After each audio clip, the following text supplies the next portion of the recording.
습니다. KBS.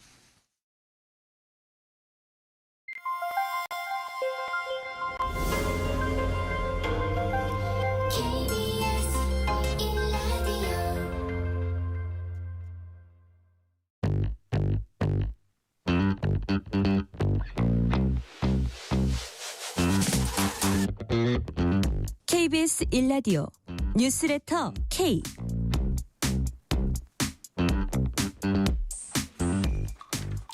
안녕하세요. 뉴스레터 K 진행하는 전종철입니다. 6.3 대선 김문수 한덕수 후보 단일화를 둘러싸고 김문수 후보와 국민의힘 지도부 의원들 간 갈등이 커지고 있습니다. 김문수 후보는 당 지도부가 당 대선 후보인 자신을 강제로 끌어내리려고 시도하고 있다면서 일정을 중단하고 서울로 올라오겠다고 밝혔습니다. 국민의힘은 앞서 오늘 오후 의원총회를 열고 11일까지 단일화를 완료하라고 김문수 후보를 압박하는 한편 내일 전 당원을 대상으로 단일화 찬반 조사를 실시하겠다고 밝혔습니다. 단일화의 또 다른 축인 한덕수 후보는 관훈 토론회에서 단일화에 실패하는 건 국민에 대한 배신이라고 말했습니다. 이재명 민주당 대선 후보는 조봉암 전 진보당 대표, 김대중 전 대통령 사형 선고를 거론하면서 대법원 파기환송심을 겨냥한 듯한 발언을 했습니다. 정치 토크 코너에서 대선 전국 움직임 자세히 짚어봅니다. 요즘 경찰 수사에서도 인공지능 기술이 도입되고 있고 특히 피의자를 조사하는 질문에도 활용되는 것으로 알려졌습니다. AI 수사 활용의 명과 암, 배프의 범죄도시에서 자세히 살펴보겠습니다. 뉴스라이터 K 지금부터 시작합니다.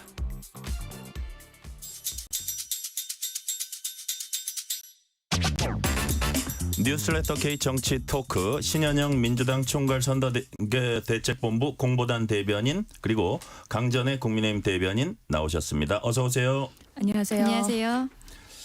자, 지금 보수 진영이 단일화의 진통이 생각보다 훨씬 더 큰 상황인데, 자 일단 볼게요. 지금 가장 그 시차적으로 봤을 때 가장 조금 전에 발생했던 거는 이제 김문수 후보가 그 대구 경북 일정 중단하고 자기 올라오겠다, 이게 이제 가장 최근의 발생인데 일단 하나하나 차근차근 짚어볼게요. 먼저 총평부터 한번 여쭤볼게요. 김문수 후보는 경선 과정에선 을지문덕, 김덕수 이런 얘기하면서 곧바로 단일화에 나설 때를 밝힌 바 있는데 국민의힘 후보로 선출된 뒤에는 선뜻 단일화 논의에 나서지 않고 있습니다. 그 이유가 뭔지 이 돌아가는 그 판세를 보면 총평을 한번 먼저 신현영 의원께서 해주세요. 그렇죠. 지금 8인에서 지금 김문수 후보로 1인 경선까지 그동안 오는 상황에서 여러 차례 김문수 후보가 토론 과정에서 단일화 하겠다. 그래서 김덕수 얘기를 여러 번 했단 말이죠. 그런 면에서는 김문수가 되면 단일화가 수월하겠구나라는 사실 유권자들의 그런 지지가 있었던 것도 사실이에요. 그게 표심에 영향을 상당히 미쳤다는 게 중론인데. 그렇죠. 네. 근데 그 뒤에는 가로하고 내 중심으로 단일화가 된다면 이라는 전제가 깔려 있었던 것이죠. 그렇기 때문에 사실은 그렇게 3억이라는 기탁금 내고 여기까지 온 여정에 있어서 당연히 김문수 후보로서는 국민의힘의 후보입니다. 그렇기 때문에 당권의 중심을 가져갈 수밖에 없고요. 근데 희한한 상황인 것이죠. 지금 국민의힘에서는 뭐 지도부뿐만 아니라 많은 의원들이 빨리 한덕수 후보로 단일화하는 압박을 하면서 오히려 국민의힘 후보를 후보로 인정하지 않는 이 상황, 국민들은 매우 의아하게 볼 수밖에 없다라는 생각이 들고, 저는 이런 잡음들이 계속 가면 갈수록 많은 국민들이 참 국민의힘은 이상하다, 비상계엄을 초래하고 조기 대선을 이렇게 유발시켰는데도 불구하고 수습하려거나 아니면 과오를 정말 반성하려는 모습이나 아니면 미래에 대한 대전환이나 이런 자세는 아니고 여전히 권력의 암투에만 정말 싸움 나고 있구나에 대해서 상당히 그런 혐오의 그런 비판을 하실 수밖에 없을 것 같고요. 내부적으로는 국민의힘 지지자들은 김문수 후보가 좀 불쌍한데 이런 또 동정론이 발생할 수 있다는 생각이 들어서 저는 이런 부분에 있어서 빠르게 수습을 해야 될 텐데 수습할 수 있는 주체가 보이지 않는다. 그래서 좀 당분간은 이런 지지고 볶는 상황들이 오래 갈 것 같다라는 좀 안타까운 마음으로 바라보고 있습니다. 자, 강전의 대변인님. 그러니까 어쨌든 경선 과정에서 누구보다도 적극적으로 바로 즉각 맞습니다. 단일화 나서겠다는 얘기를 네. 했었고 그게 사실 지지로 이어졌다는 게 이제 중론이고. 자, 근데 예를 들어서 지금은 이제 자기가 특정 정당 제2 정당의 대선 후보가 됐습니다. 근데 막 자신을 하루 이틀 막 이렇게 밀어붙이는 듯하니까 네. 왜 나한테 이러냐 뭐 이런 형국이거든요. 그렇죠. 감정적으로 많이 상하셨다라고 저도 생각을 하는데요.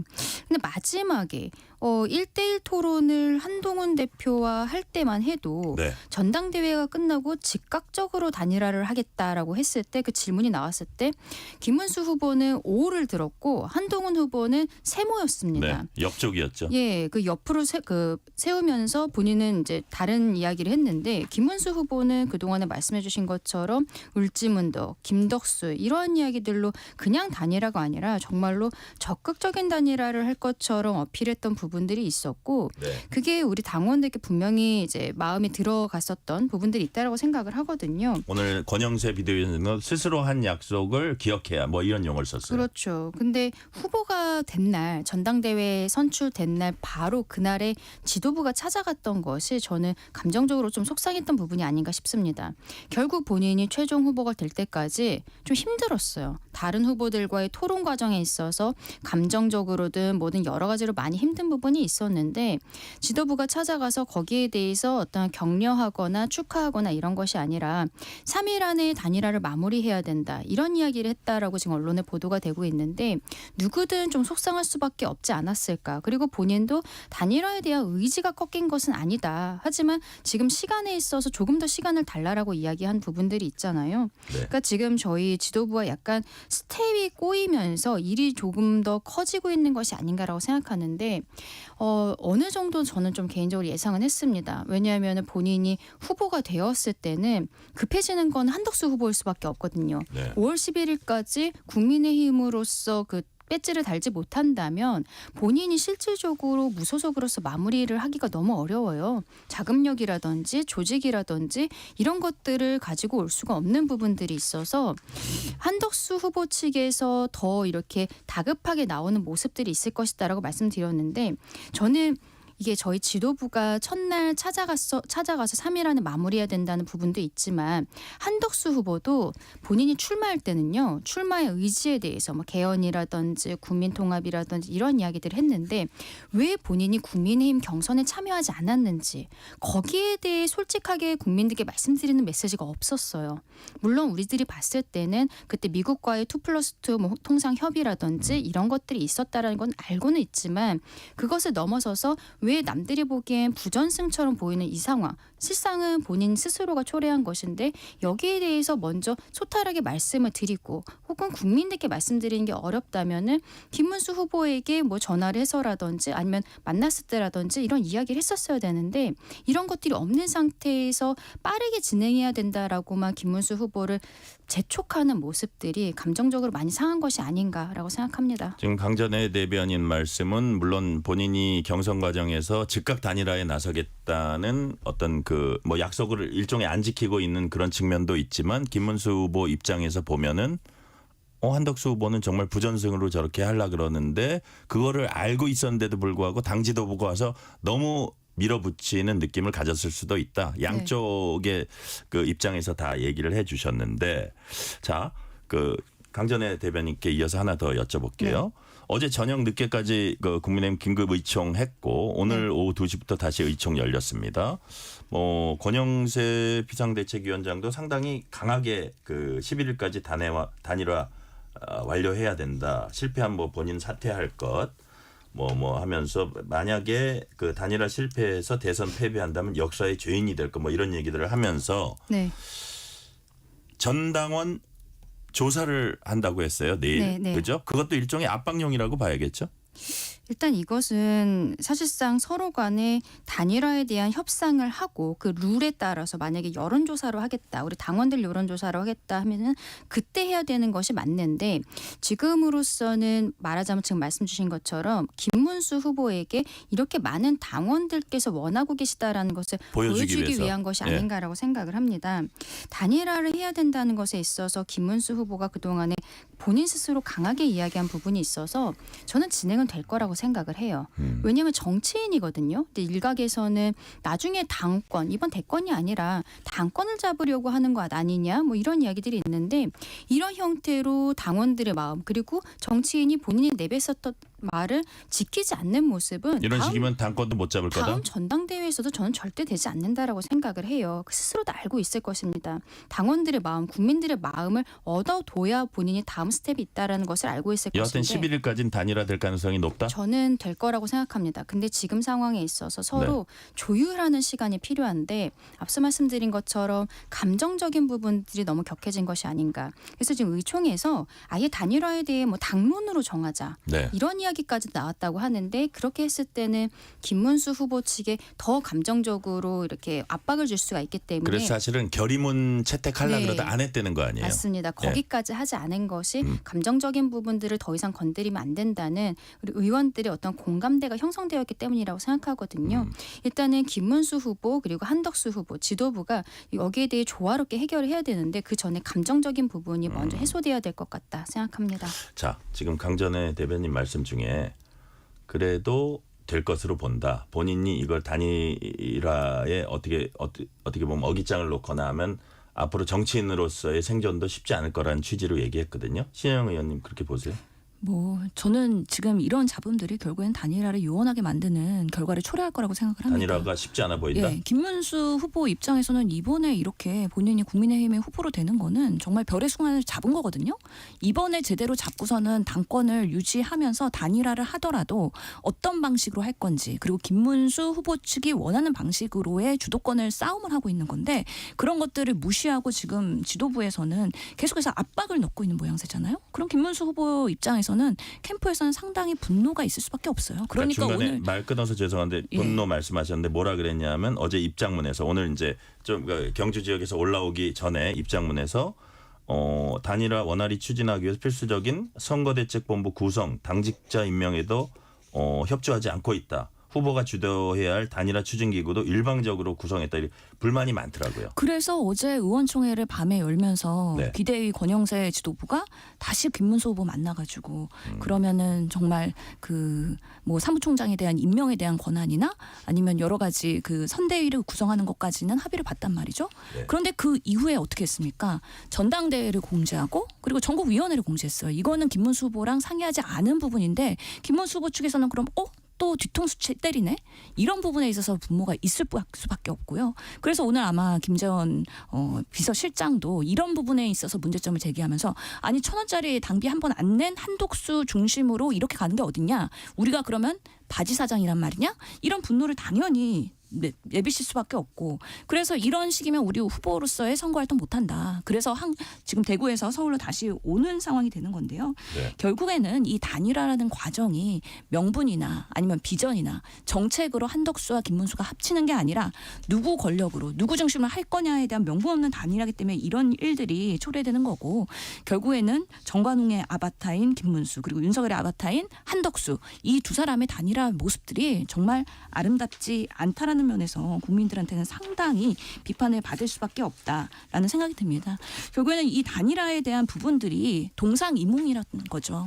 그러니까 결국에는 7일까지 할 것이냐, 11일까지 할 것이냐, 아니면 25일까지 할 것이냐 이런 것들에 대한 소통의 미스매치이기 때문에 너무 조급하게 할수록 오히려 덧나고 단일화가 멀어질 수밖에 없다. 이런 면에서는 조금 더 양쪽 다 컴다운하면서 차분하게 얘기할 필요가 있다라고 생각이 듭니다.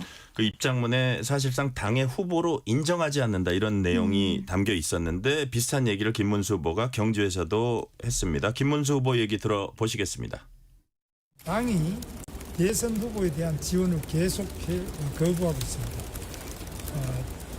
기습적으로 전국위원회와 전당대회도 소집했습니다. 그래서 당 지도부가 정당한 대통령 후보인 저를 강제로 끌어내리려는 시도라고 생각합니다. 2번씩이나 대통령을 지키지 못한 당에서 이제 당의 대선 후보까지 끌어내리려고 하고 있습니다.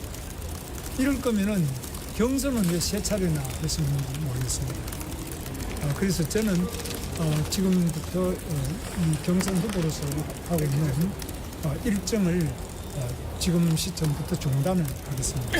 그리고 서울로 올라가서 제가 남은 여러 가지 현안 문제에 대해서 깊이 대책을 마련하겠습니다. 자, 강전희 대변인. 네. 이럴 거면 경선을 왜 3차례나 했나? 대통령을 2번 그렇게 보낸 당에서 이제 대선 후보까지 끌어내리려고 한다. 말 자체로는 그럴듯한데 이 2가지 포인트를 지적할 수 있을 거예요. 첫 번째로 본인이 그렇게 반복해서 즉시적인 단일화를 약속했었고 그럼 그 약속은 어디 갔냐 이렇게 물어볼 수도 있고요. 네. 또 하나는 지금 이러는 게 아주 빠른 시간 안에 뭉치지 않으면 도저히 저 강력한 상대편 후보를 상대할 수 없는 그런 그 특이성 때문에 그 상황 때문에 그런 건데 그런 부분에 대해서는 대답은 안 하고 있어요. 그렇죠. 즉시 단일화를 하겠다라고 이야기한 게 어떻게 보면은 경선 과정에서 저는 공약이었다라고 생각을 하거든요. 빌공짜? 아니죠. 공약. 네. 지금 말은 빌공은 아니고 네. 공약. 예, 정말 예. 공약이었는데 본인이 스스로 이야기한 공약을 지키지 않는 정치인이라는 것이 네. 다음번 전당대회까지도 볼 수 있는가. 저는 본인의 정치 생명을 걸고 지금 이렇게 이야기를 하고 있다라고 생각을 합니다. 이제 지금 대구 지역에서의 그 일정을 중단을 하고 갑작스럽게 서울로 올라와서 본인이 대책을 마련하겠다라고 이야기를 하고 있어요. 그런데 그 이전에 오늘 되게 많은 일들이 있었는데 한덕수 후보도 대구에 내려간다라고 했고 지도부도 지금 대구에 내려가서 직접 만나서 설득을 하겠다라고 이야기를 하니까 김문수 후보는 본인은 서울로 올라오겠다는 거예요. 대화에 그 전혀 의지가 없다라는 것인데 그러면서도 대책을 마련하겠다라고 이야기를 한 것은 아마도 본인 캠프 안에서 김재원 의원 비서실장과 몇몇 분들과 여기에 대해서 논의를 하겠다라고 하는 것을 보이는데 저희 그 당 입장에서는 조금 억울한 부분도 있습니다. 왜냐하면 전당대회 이야기를 하는데 네. 왜 전당대회 날짜를 이야기하는 것이냐. 근데 어떻게 보면 단일화에 대한 것이 후보 시절에 본인이 경선 과정에 있어서 공약처럼 이야기가 되었기 때문에 당에서는 그 과정에 있어서 그 전화번호 이제 변경된 것도 이제 받아놓은 부분들이 있고 본인이 전당대회로서 후보로 선출이 되었기 때문에 만약에 뭐 한덕수 후보는 이 후보 변경이 될 때는 당연히 다시 전당대회를 해야 되는 거예요. 그래서 네.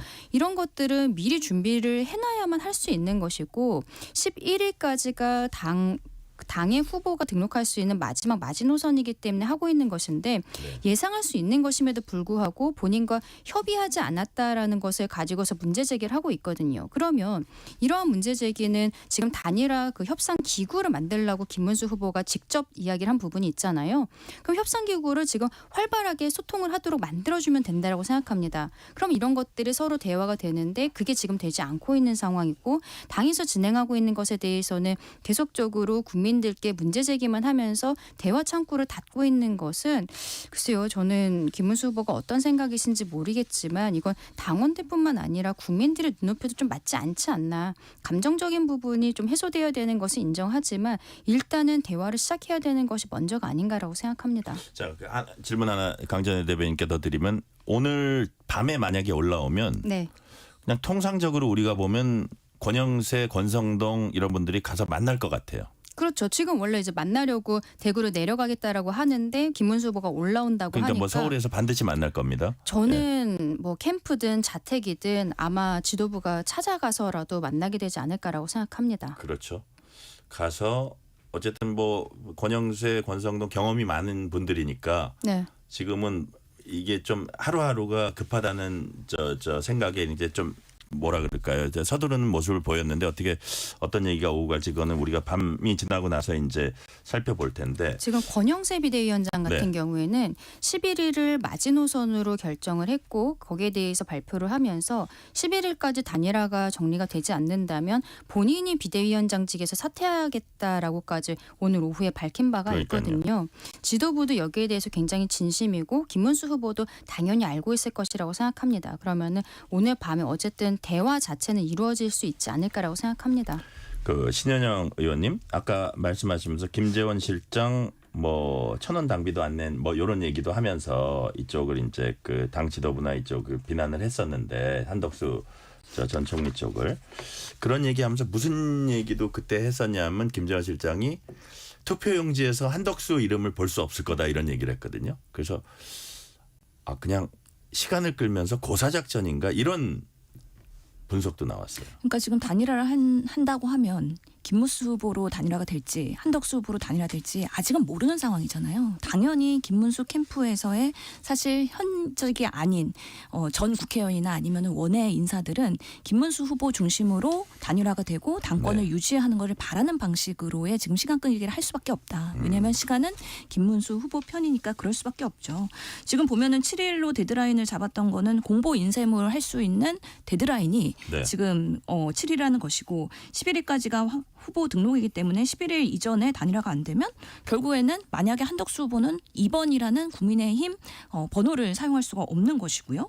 또 25일까지의 단일화가 이루어져야지 정말 인쇄용지 출력을 하더라도 사표 방식이 발생하지 않는 것인데 이런 부분에서 지도부는 매우 다급하게 계속해서 김문수 후보를 압박하고 있지만 압박하면 할수록 김문수 후보가 버티면 사실은 단일화가 어려운 것이고 김문수 후보 중심으로 수렴될 수도 있다.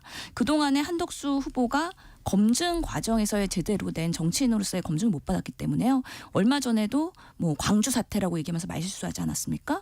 그리고 계속해서 이전에 그런 미비점들에 대해서는 언론들이나 이제 정치인으로서의 한덕수를 조명하기 시작하면은 실점의 요소들이 많아질 수밖에 없기 때문에 김문수 후보는 시간은 우리 편이라는 걸 얘기를 당연히 할 수밖에 없을 것 같고요. 또 김문수 후보가 2인 토론회를 할 때 명확하게는 늦지 않게 단일화 하겠다라고 얘기했습니다. 그래서 늦지 않게라는 그 기준이 사람마다 달랐던 것이죠. 그런 면에서는 언제가 늦지 않는 것이냐 그리고 어떤 방식으로 단일화할 것이냐 이거에 대한 주도권을 김문수 후보는 본인들 캠프에서 가져가려고 하는 것이다라는 생각이 들고 실제로 보면은 여론조사나 여러 가지 추이 보면은 크게 뭐 한덕수 후보가 앞지른다고 하면은 한덕수 후보가 그 단일화에서의 우선권을 갖겠지만 지금으로서는 잘 모르겠어요. 그렇기 때문에 시간이 갈수록 이 추이는 봐야 되고 김문수 후보 중심으로의 단일화가 가능성이 있다고 높게 평가되면 캠프 측에서는 당연히 김문수 후보가 최종 단일 후보로 될 수 있다라는 확신을 가지고선 지금의 상황을 오히려 즐길 수도 있다라는 생각도 듭니다. 자, 강전의 대변인, 네. 의총에서도 김문수 후보에 대한 막 성토가 있었고 의원 단체방에서도 그 네. 성토가 있었는데 뭐 기본적으로 이런 내용이래요. 경선에서 수없이 단일화 약속했기 때문에 선출된 것이다. 정말 그걸 모르냐. 단일화 안 되면 선거운동 안 하겠다. 뭐 이런 의원들이 이제 많다는 건데 여의도 연구원장하는 그 윤희숙 전 의원은 김문수 후보 단일화 마음 없다면 후보직 내려놔라. 네. 이건 어떻게 보세요? 저도 SNS 글을 보고 조금 놀라기는 했는데 네. 여의도 연구원장께서 지금 단계에서 하실 말씀은 좀 개인적으로는 아니지 않나. 아니라고 조금 본다?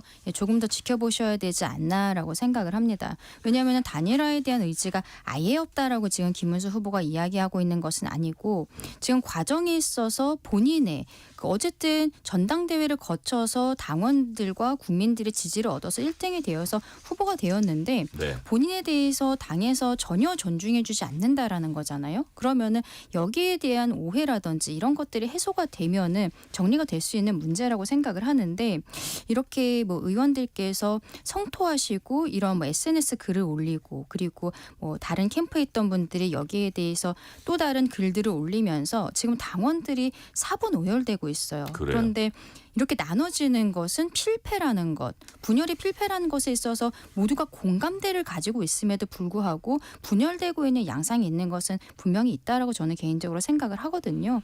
여기에 대해서 어쨌든 오늘 저녁에 대화는 시작하겠지만 결론이 날지는 잘 알 수 없습니다만 서로 얼굴을 보고 조금씩이라도 대화를 시작해야 되지 않나, 시도해야 되지 않나 생각합니다. 그러니까 이게 어떻게 보면 신현영 의원님 단일화의 주체가 뭐 당은 중간에서 막 시키려고 하고 있는 거고 주체가 김문수 한덕수 둘입니다. 어느 한쪽이 안 한다고 정말 고집을 부리면 이거 안 되는 거예요. 그렇기 때문에 사실은 밀어붙인다고 되는 게 아니잖아요, 이게. 그렇죠. 근데 한덕수 후보도 예. 그 어제 그 부처님 오신 날에 행사장에서 브리핑하면서 3번이나 오늘 만나자고 했다. 그런데 네네네라는 거 하고 답변 안 했다. 이런 방식으로 본인 3번 얘기했다라고 언론에 대고 얘기하는 거는 사실 김문수 후보한테는 예의가 아닐 수도 있고요. 오히려 김문수 후보의 마음을 상하게 하는 방식일 수도 있거든요. 이런 식으로 조급함을 보였고 또 압박을 하는 방식으로 보일수록 김문수 후보는 더 천천히 어떤 방식으로 할 것인지 시간 끌기 작전을 할 수가 있고 오히려 협조를 안 할 가능성이 있기 때문에 이런 방식으로는 김문수 후보가 그렇게 만만한 사람이 아니라는 걸 지금 계속해서 얘기를 하고 있는 거거든요. 있거든요. 그래서 지금의 방식의 그런 압박용은 통하지 않을 것 같다. 그래서 오늘 뭐 극적으로 타결할 가능성 별로 없다고 보고요. 며칠 더 이런 상황이 지연이 될 텐데요. 이제 시간은 별로 없습니다. 내일이 당장 7일이고 그리고 10일, 11일 이제 얼마 안 남았습니다. 그런 상황에서 단일화 안 되면 결국에는 이번은 그냥 국민의힘 후보인 김문수 후보로 가는 것이죠. 그런 부분에 있어서 국민의힘이 얼마나 내부에서 이런 소통이나 아니면은 현명한 해결할 수 있는 리더십을 보일 것이냐에 대한 관건이 있는 것이고 결국에 국회의원들이 막 단일화에 대한 압박을 하는 것은 본인들의 지금 국회의원직 그리고 당권을 뺏기지 않으려는 김문수 후보에게요. 그런 부분에 있어서의 사실은 본인의 그런 당리당략을 위한 모습으로 보이기 때문에 국민들께서 김문수, 한덕수 어느 편도 사실은 들기에는 명분이 너무 부족하다. 그런 면에서의 지금의 국민의힘의 이런 오합지졸 같은 모습들이 참으로 안타깝다는 생각이 듭니다. 한덕수 후보는 오늘 오전 관훈 토론회에 참석해서 단일화 관련한 답변을 했습니다. 한덕수 후보 얘기 들어보시겠습니다. 단일화 저는 걱정하지 않습니다. 김문수 후보도 훌륭하신 분이고 청렴하시고 그리고 굉장히 합리적인 분입니다. 저는 무엇이 우리 국가와 국민을 위하는 길인가를 위해서 잘 해주실 거라고 믿고요. 저는 모든 문을 열었습니다. 저는 어떤 방식의 단일화에도 다 찬성입니다. 다만 국가와 국민을 위해서 우리가 다 함께 가야 되겠다. 그러면 지지 세력이 다르냐? 저는 지지 세력은 많이 다르다고 생각합니다. 제가 보니까 저를 지지하는 분들이 훨씬 많더라고요. 자, 강전의 대변인님. 네. 자, 뭐 국가와 국민을 위해서 우리가 다 함께 가야 된다. 여기까지는 그리고 단일화 될 거라고 보시고 걱정하지 않고. 근데 제일 뒷부분에 지지 세력이 다르냐? 지지 세력도 같습니다 할 줄 알았거든요. 근데 지지 세력은 많이 다르다고 생각합니다. 제가 보니까 저를 지지하는 분들이 훨씬 많더라고요. 지금 이 아마- 국면에서 이 발언 어떻게 보셨어요? 아마 본인이 김문수 후보보다는 조금 더 중도 확장성이 있다라는 이야기를 하고 싶었던 것으로 보이는데 네. 지금 단계에서 이렇게 발언하는 것은 계속 말씀드린 김문수 후보의 감정을 건드리는 것밖에 되지 않는다. 이것을 김문수 후보 캠프에서 보았을 때 이제 더 이상 사실 캠프도 아니에요. 저희 당의 선대위라고 봐야 되는데 이 가까운 분들께서 보았을 때는 이것에 있어서 또 단일화에 대해 막 이걸 꼭 진행해야 되느냐 감정적으로 이런 생각이 들 수밖에 없는 거거든요. 그러니까 한덕수 후보도 마음이 지금 급한 것은 알겠습니다만 저희 지도부도 마찬가지고 조금 캄다운해야 되는 부분들이 있다라고 생각해요. 윤희숙 여의도연구원장의 글이라든지 그리고 그 한덕수 후보 본인이 하고 있는 이야기들 그리고 저희 권영세 비대위원장 권성동 원내대표가 조금 강하게 이야기하고 있는 부분들이 김문수 후보가 내가 단일화를 해야겠다라고 생각을 했었음에도 불구하고 왜 나한테 이런 식으로 돼야지 그러면서 나는 일단은 끝까지 버텨봐야겠다 이런 생각을 할 수도 저는 있다고 생각하거든요. 서로 지금 감정 조절을 해야 되는 시기다라고 계속 말씀드립니다. 네, 신현영 의원님은요. 그러니까요. 지금 뭐 저를 지지하는 분들이 훨씬 많더라고요. 이거는 완전히 아전인수격인 발언이라고 생각을 하기 때문에 실제로는 김문수 후보 측의 그 감정을 더 건드릴 것이다. 특히 오늘 김재원 실장이 얘기했던 일회용 후보, 허수아비 후보, 3일 지나면 한덕수에게 넘겨준다. 이런 부분에 있어서의 전제를 깔고 하는 얘기이기 때문에 그런 부분에서 단일화가 더 멀어지지 않을까라는 생각이 들기는 하고 실제로 보면은 한덕수 후보에 대한 검증이 이제 좀 언론에 시작이 된 것 같습니다. 예전에 국무총리로 인사청문회 할 때 나왔던 그런 문제들이 불거지고 있는데요.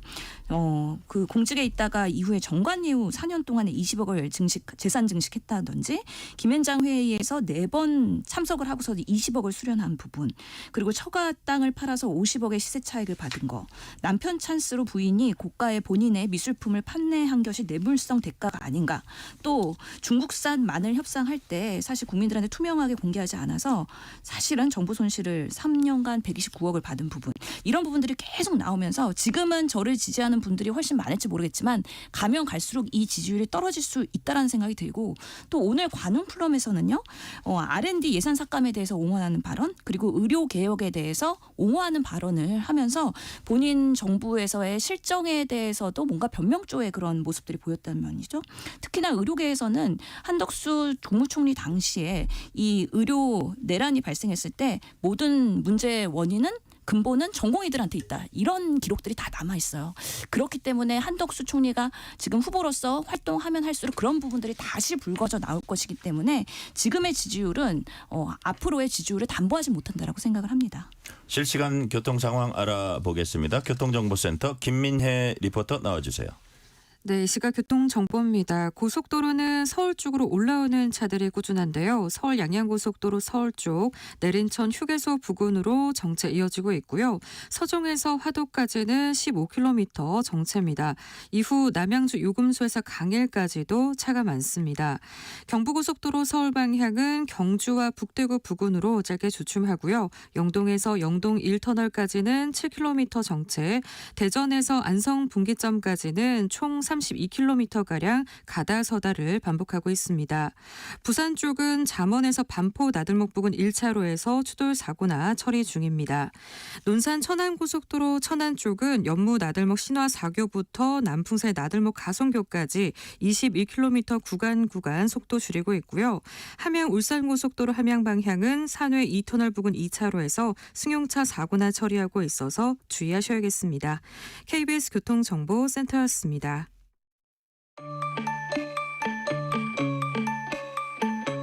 퇴근길 당신과 함께 읽는 세상 이야기 KBS 일라디오 뉴스레터 K 문자 샵 9730 짧은 문자 50원 긴 문자 100원 어플리케이션 콩은 무료 유튜브 KBS 일라디오 계정 채팅창도 열려 있습니다. 뉴스레터 K 정치 토크 강전의 국민의힘 대변인 신현영 민주당 총괄선거대책본부 대변인과 얘기 나누고 있습니다. 자, 한덕수 후보 얘기 우리가 방금 전에 그 교통정보 전에 했었는데 관훈 클럽 토론 이후에 빅텐트 인사 중 한 명으로 꼽히는 이낙연 전 총리와도 만나서 개헌 공감대를 쌓았습니다.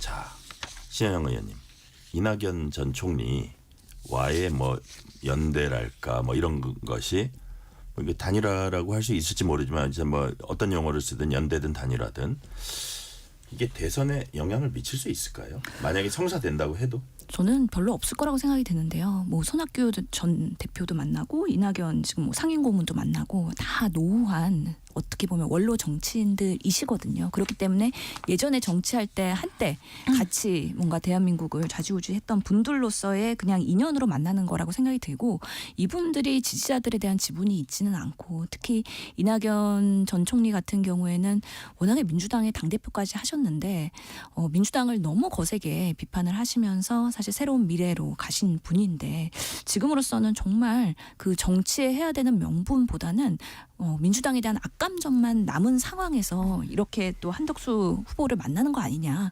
그런 부분에 있어서는 별로 우리 정치 선배님으로서의 아름다운 모습은 아니라고 생각하기 때문에 국민들이 그렇게 감동을 받거나 이렇게 손을 잡는다고 해서 그러면 뭔가 외연이 확장되거나 그런 빅텐트의 구상에 일조하지는 못할 것 같다라는 생각이 듭니다.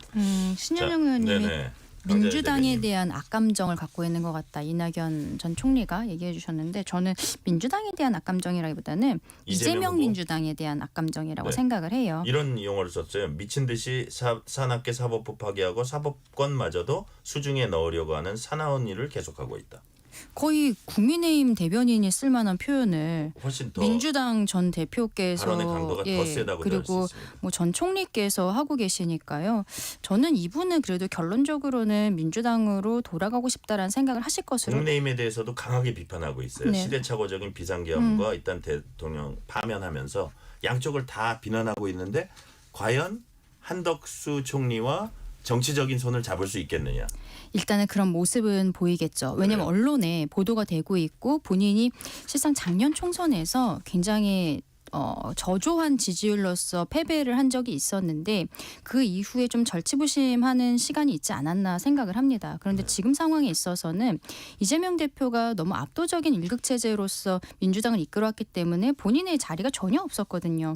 근데 지금 상황에 있어서는 이재명 대표가 어쨌든 대법원에서 유죄 취지로 파기환송 판결을 받게 되는 이런 상황이고 본인은 다시 한번 어떠한 정치적인 공간을 만들고 싶은데 네. 마침 한덕수라는 후보라는 사람이 아직 국민의힘에 입당하지는 않은 상황이잖아요. 입당을 만약에 먼저 했다라고 하면은 저는 이낙연 총리 입장에서도 만나는 것이 쉽지는 않았을 것이다라고 생각을 하는데 아직 입당하지 않았고 뭐 원래 호남 출신이기도 했고 뭐 예전에 노무현 정부 때 그 국무총리를 하기도 했었고 한덕수 후보와는 어쨌든 접점들은 있는 분이 있으니까 여기에서 저는 자기 정치를 한다라고 생각합니다. 그러면은 만약에 한덕수 후보가 저희 국민의힘 후보로서 단일 후보로 나왔을 때 그때까지 이낙연 전 대표가 도와줄 것인가? 저는 그거는 약간 좀 의문점이 있다라고 생각하거든요. 네. 근데 이재명 대표 입장에서는 지금 민주당이 이재명 대표를 중심으로 한 선대위를 꾸렸잖아요. 국민통합 선대위라고 하더라고요. 이게 저는 진정성이 없다라는 게 바로 이 이낙연 전 총리의 모습을 보면 알 수 있다라고 생각합니다. 윤여준 전 장관이라든지 뭐 보수 쪽 인사들을 넣으면서 매머드급 선대위를 꾸렸다. 이렇게 외연 확장하는 모습들을 보이면서 굉장히 홍보를 하고 있는데 네. 실상은 같은 집에 있었던 이낙연이라는 사람을 저는 한 번은 찾아갔어야 됐다고 생각하거든요. 근데 찾아갈 생각조차 하지 않고 뭐 정청래 의원 같은 경우는 서운병에 걸렸다. 이낙연 총리가 서운해하는 서운병에 걸렸다라고 환자 취급을 하고 있어요. 네. 이런 모습들이 이낙연 총리로 하여금 더 한덕수 후보를 만나게 되는 계기가 되지 않았을까라고도 생각합니다. 네. 자, 이번에 민주당으로 가봅니다. 이재명 민주당 대선 후보가 그동안은 선거법 파기환송 관련해서 직접적인 언급을 피하는 모습을 보였습니다. 뭐 이거는 당이 있고 뭐 선대위가 있으니까 그쪽에서 알아서 할 일이다 이렇게 직답을 피했었는데 오늘 충북 증평을 찾아서 관련 발언을 뭐 했습니다. 뭐라고 했는지 이재명 대표 발언 들어보시겠습니다. 그 훌륭한 정치인이 사법살인됐습니다. 인혁당 아십니까? 네. 그 억울한 선생님 그냥 동네 필부들이 왜 그렇게 하루아침에 처형장에 이슬로 사라졌습니까? 김대중은 왜 아무 한 일도 없이 내란 음모죄로 사형을 받습니까? 죽은 사람도 있고 산 사람도 있습니다. 그러나 우리는 이번에는 반드시 살아서 반드시 새로운 나라를 만들어 갑시다, 여러분. 자, 일단 강전의 대변인, 네. 그 이제 조봉암, 김대중 이렇게 네. 사례를 들면서 사법살인 사형 선고 얘기했는데 이게 적당한 비유입니까? 어떻게 보세요? 전혀 아니라고 생각하죠. 지금 이번에 공직선거법 사건으로 파기환송 판결이 나온 이 내용을 보면은 본인의 어떤 대선 후보로서의 위치를 공고히 하기 위해서 거짓말을 했다라는 거거든요. 거기에 대해서 지금 민주당도 내용에 대해서는 별로 많이 비판을 하고 있지는 않다라고 생각하는 게 1심에서 633 원칙에 의하면 6개월 안에 끝났어야 되는데 많은 증인들이 나오는 바람에 2년 2개월이 걸렸어요. 깊이 있게 판단을 했다라고 보는 것이고 항소심도 원래 3개월 정도 해야 되는데 4개월 해서 뭐 무죄 취지로 나왔습니다. 근데 대법원에서 지금 어떻게 보면 전원하드빛에 회부되고 어떻게 9일 만에 판단을 할 수 있냐라고 이야기를 하면서 졸속 재판이다. 뭐 6만 페이지 본거냐라고 얘기하는데 대법원은 항소심이 아니라 1심 판결이 맞다라고 본 것이고 1심 판결은 2년 2개월에 걸쳐서 있었던 것이거든요. 그리고 네. 3월 26일에 항소심 선고 난 이후부터 바로 기록이 넘어오자마자 재판연구관들은 그때부터 준비를 했었다라는 건데 이재명 대표가 어쨌든 본인이 이 사건뿐만이 아니라 뭐 대장동 사건이나 백현동 사건이 여러 가지 사건들이 있잖아요. 여기에 대해서 모두 정치검찰로부터 본인이 어떤 피해를 받고 있다. 정치검찰의 피해자 프레임을 계속적으로 갖고 있는데 이제는 그것을 넘어서서 법원에 대해서도 피해자 프레임을 만드는 것이 아닌가. 그래서 무리하게 지금 뭐 김대중 전 대통령이라든지 이런 것들을 끌어오고 있는데 이것은 민주당 안에서도 좀 고민이 깊은 지점이 아닐까. 특히 이제 비명계 쪽에서는 많이 고민이 되는 지점일 것이다라고 생각합니다. 자, 신현영 의원님, 권위주의 정권 시절의 어떤 무리한 뭐 덮어씌우기 뭐 이런 것들을 지금의 자신에게 진행되고 있는 뭐 여러 가지 재판에 대비를 한다. 이게 국민들에게 설득력이 있을까요? 어떨까요? 국민들이 판단하실 문제라고 저는 생각을 해요. 지금 이렇게 조기 대선이 생기는 상황에서 한참 이제 한 달 남은 28일 남았거든요. 그런 부분에서는 제1당의 후보로 선출된 후보에 대해서 사법과 과도하게 정치적으로 개입을 한다.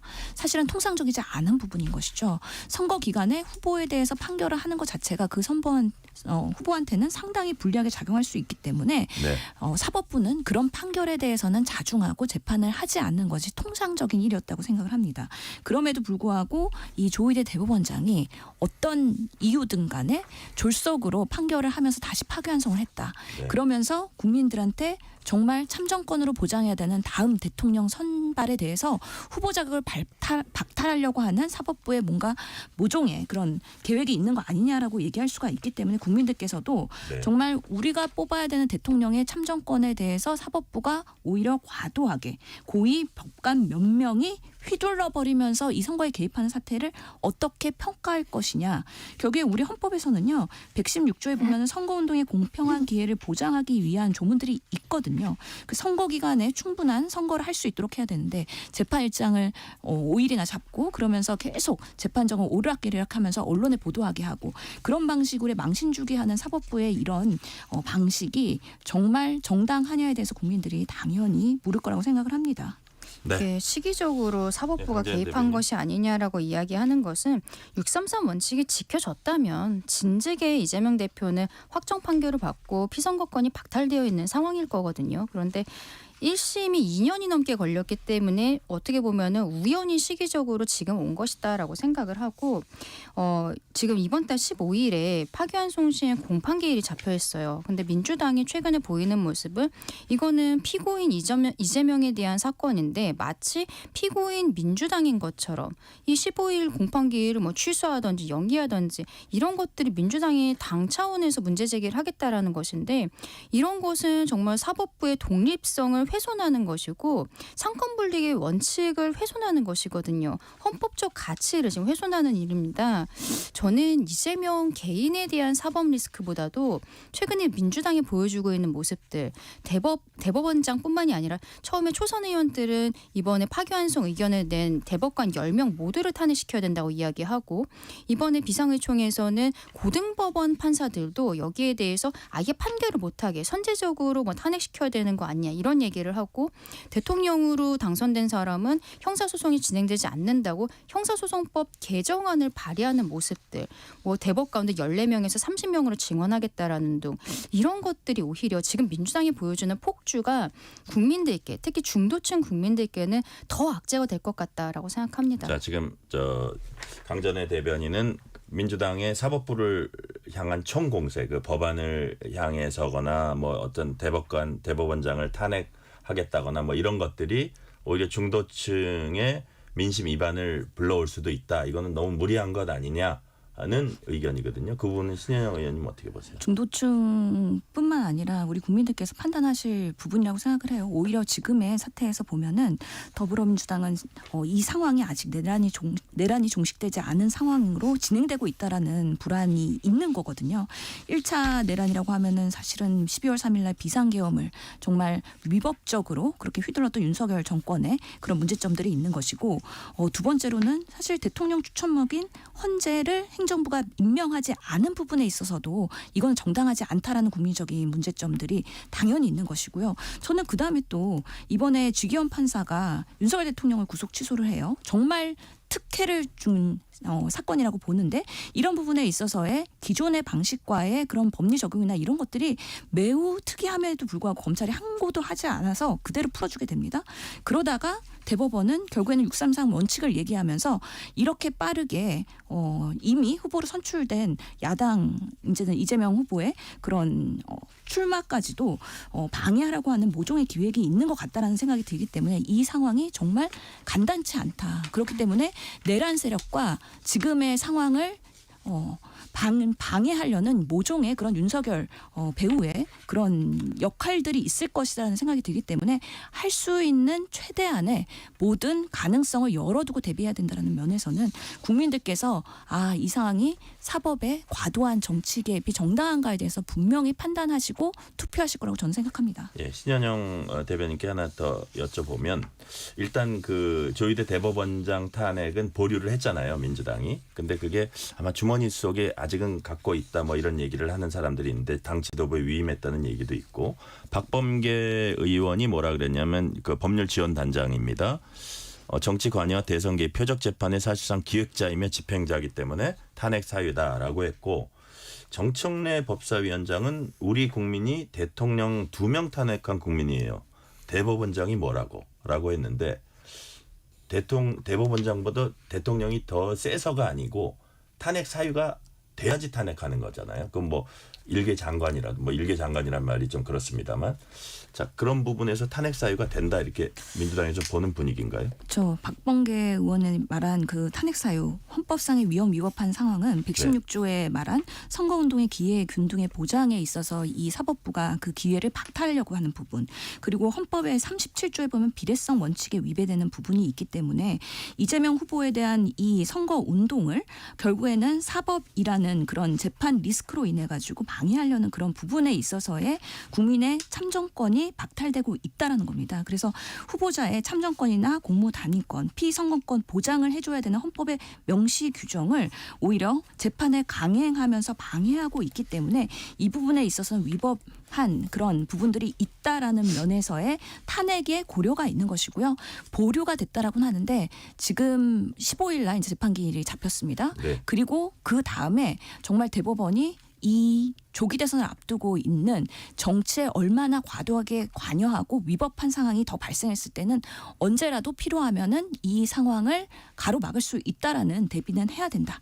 것이 민주당의 지금의 입장입니다. 자, 강자연 대변인, 네. 민주당 입장은 그러니까 헌법과 법률이 보장하고 있는 후보자의 대선 네. 후보자의 어떤 그 선거 운동권, 그다음에 그 참정권, 일반 국민들의 참정권 이런 걸 지금 침해하는 것 아니냐 결과적으로 법원이 이런 그 주장이거든요. 이 부분 어떻게 보세요? 그거는 민주당만의 무리한 주장이라고 생각을 하고요. 민주당의 저런 모습들이 과연 수권 정당을 지향하고 있는 정당의 모습인가? 국민의힘은 윤석열 전 대통령 파면 결정 나왔을 때 저희 민주당보다 먼저 여기에 대해서 수긍하고 국민들께 사과하는 메시지가 나갔습니다. 그런데 대법원 판결에 대해서 이런 형태로 사법 내란이다, 사법 쿠데타다 이렇게 이야기하면서 대법관들을 탄핵하겠다라고까지 이야기하고 있는 민주당의 모습은 이런 모습으로서 그 대한민국을 운영을 할 수 있는 것인가? 이재명 대표는 당이 국민들의 뜻에 따라서 알아서 잘할 것이다라고 이야기를 하고 있습니다만 저는 작년에 어쨌든 비명 횡사, 친명 횡재 이 공천을 통해서 들어간 초선 의원들이 중심을 되고 있다라는 것 여기에 대해 또 주목을 하고 있거든요. 이재명 대표가 이런 것들을 본인의 사법 리스크에 대해서 방탄하기 위해서 공천을 준 것이 아닌가라는 의혹이 있을 수밖에 없습니다. 지금 대법원장 탄핵은 일단 보류 상황이지만 최근에 최상무 경제부총리에 대해서도 이재명 대표에 대한 유죄 판단 나온 날 밤에 기습적으로 야밤에 안건을 상정하지 않았습니까? 국무회의를 무력화하겠다라는 시도거든요. 국무회의도 역시 헌법기관입니다. 최근 민주당이 보이는 폭주의 모습이 앞서 말씀드린 것처럼 이재명 대표 개인의 사법 리스크보다도 오히려 중도층에 대한 확장성, 중도층에 대한 소구에 있어서 더 많이 떨어지게 되는 악재가 될 것이다라고 다시 한번 저는 말씀드립니다. 한 예, 말씀 신현영 의원님. 더 드려야 예. 될 것 같은데요. 그 윤석열 대통령의 탄핵에 대한 판결은 사실 그 헌재 재판관들이 어떤 성향에 상관없이 만장일치 8대0으로 이루어졌습니다. 근데 대법관 이번에 판결 보면 정말 보수 성향 10명 그리고 진보 성향 2명에 대한 판결이 완전히 달랐습니다. 그렇다면은 이 판결이 정말 법리에 의해서 순수하게 판단된 것이냐 아니면 본인들의 그런 정치적 성향을 갖고 이재명 후보를 예단하면서 후보 자격을 박탈하려고 하는 사법부의 과도한 개입이냐 이것 또한 국민들께서 판단하실 거라고 보고요. 실제로 대법원이 이렇게 정치적인 편향성을 가지고 판단을 한다고 했을 때 결국에는 국민들이 모든 사실 대법원까지 가는 그런 여러 가지 안건에 대해서도 피해를 볼 수 있는 어떻게 보면은 국민들의 그런 사법의 신뢰를 무너뜨리는 그런 상징적인 사건이 될 수 있다라는 생각이 들고 무엇보다도 지금은 대통령을 선출해야 되는 대한민국의 다음에 미래를 준비해야 되는 시점에서 국민들이 대통령을 선정하는 대의민주주의의 근간을 사법부가 오히려 뺐고 몇몇의 법관들이 이 권한을 휘두르려고 하는 이런 사법부의 과도한 개입에 대해서는 경종을 울릴 필요가 있다는 생각이 들어서 민주당은 이런 부분에서 계속 지적을 하면서 정말 국민들의 참정권 그리고 대한민국의 미래에서는 국민 주권주의를 다시 한번 강조하는 계기가 될 수밖에 없다라는 말씀을 드리고 싶습니다. 대법원의 편향성이 있다? 헌재는 편향성이 공평하고 대법원은 편향성이 있다 이렇게 보시는 건가요? 아까 다시 말씀드린 거지만 정치적 편향성에 상관없이 네. 법관들이 하면은 정치적 중립성 그리고 사법부의 그런 객관성을 유지하면서 판결을 해야 되는데 이번 대법원에서의 판결을 보면 10대 1로 명확하게 성향에 따라서 나누어진다는 것이 상당히 이것이 정말 6만 쪽의 그런 졸속 재판으로 제대로 판결에 대한 토론이 이루어진 것이냐에 대한 의문을 가질 수밖에 없고요. 특히 2명의 반대 의견을 낸 대법관들이 졸속으로 이렇게 신속하게 재판을 하는 거에 대한 우려를 명확하게 판결문에 명시를 했기 때문에 그런 판결 과정에서의 신뢰성에 의문도 들 수밖에 없는 상황이라고 말씀드리겠습니다. 네. 강재현 대변인 시간 한 30초 남았습니다. 민주당은 탄핵이 참 쉬워요. 그동안에는 탄핵이라는 것은 정말 입에 올리기도 어려운 상황이었는데 지금 30명이 넘게 하고 있고 그리고 이제는 대법관 10명을 한꺼번에 탄핵하겠다. 여기에 대해 심리도 하지 않은 고등법원 판사를 탄핵하겠다. 이러한 것들이 국민들께서 언제까지 지켜보고 계실지 민주당이 스스로 판단해야 된다 생각합니다. 네.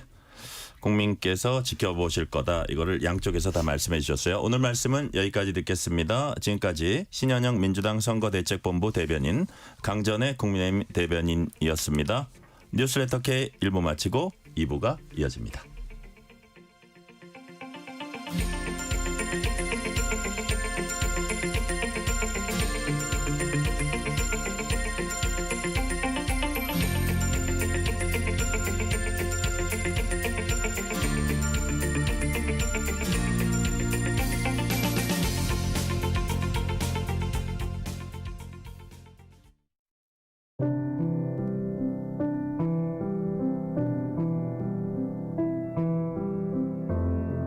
KBS 라디오 연중기획 희망충전 대한민국 637번째 이야기. 안녕하세요. 아나운서 유지원입니다. 14살 세영이는 외출이 싫습니다. 갑상선 항진증과 호르몬 대사 장애로 인해 목 주변이 늘 불룩하게 솟아있는 세영이. 자신을 향해 세균이라고 부르며 놀리고 따돌리던 친구들의 모습이 생각나 현관에 나가는 것조차 두렵기만 한데요. 하지만 집에 있어도 마음이 무겁기는 마찬가지입니다. 지적장애 경계로 일을 할 수 없는 아빠와 지적장애인인 오빠, 그리고 다발성 경화증으로 거동을 할 수 없는 삼촌까지. 열악하고 협소한 환경 속에서 힘겹게 생활 중인 세영이 가족. 외롭고 안타까운 현실에 사춘기 소녀 세영이의 눈물은 마를 날이 없습니다. 세영이가 몸과 마음의 상처를 치유하고 밝은 세상으로 나올 수 있도록 여러분이 두 손을 꼭 잡아주세요.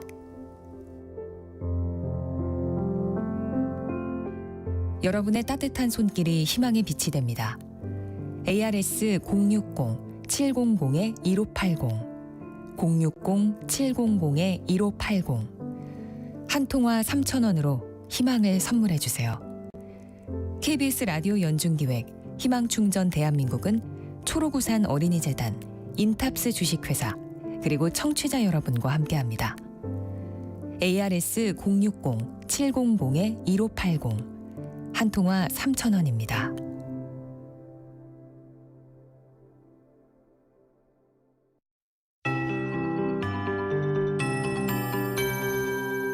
KBS 58분 날씨. 연휴 마지막 날인 오늘은 서울이 19.5도까지 오르면서 평년보다 3도가량 낮 기온이 떨어졌습니다. 전국에서 가장 높은 기온으로 기록된 동두천도 21.2도에 불과했습니다.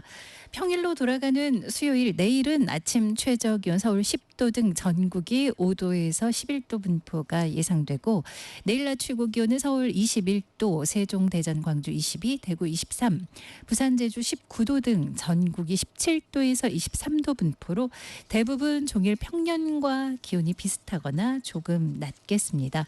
이번 주 중 가장 기온이 높아지는 날이 목요일인데요. 모레 목요일은 서울, 춘천이 25도, 영월이 26도까지 오르면서 일부 중부지방의 기온이 25도 안팎까지 올라 조금 더워지는 곳이 있겠습니다.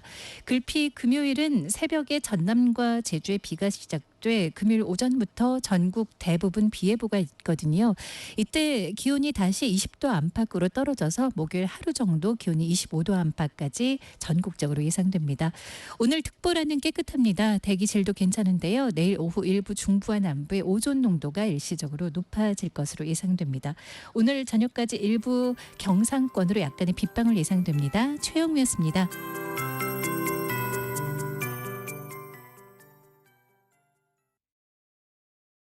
정성을 다하는 국민의 방송 KBS가 6시를 알려드립니다. AM 711kHz, FM 97.3MHz, KBS 1라디오입니다. HLKA.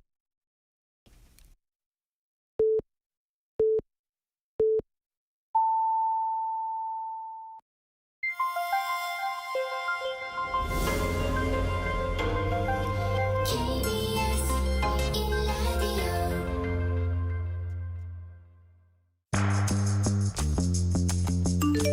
여러분은 지금 퇴근길 시사편지 한 장 KBS 1라디오 뉴스레터 K를 듣고 계십니다.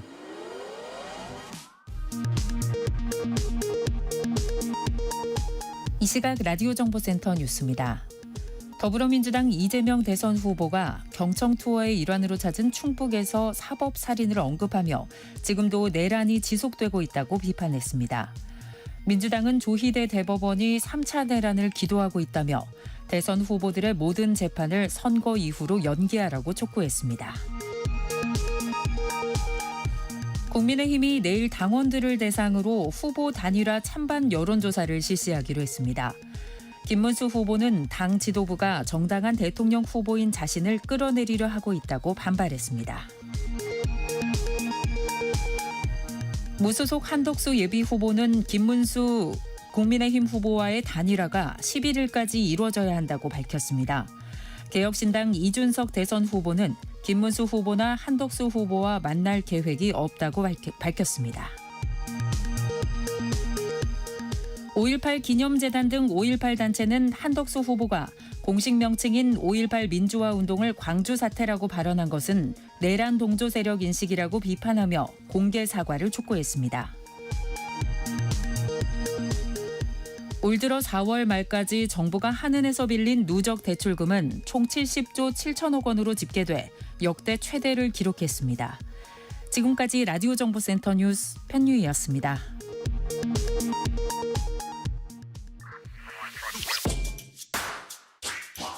뉴스의 진수를 보여주는 인터뷰 뉴진수.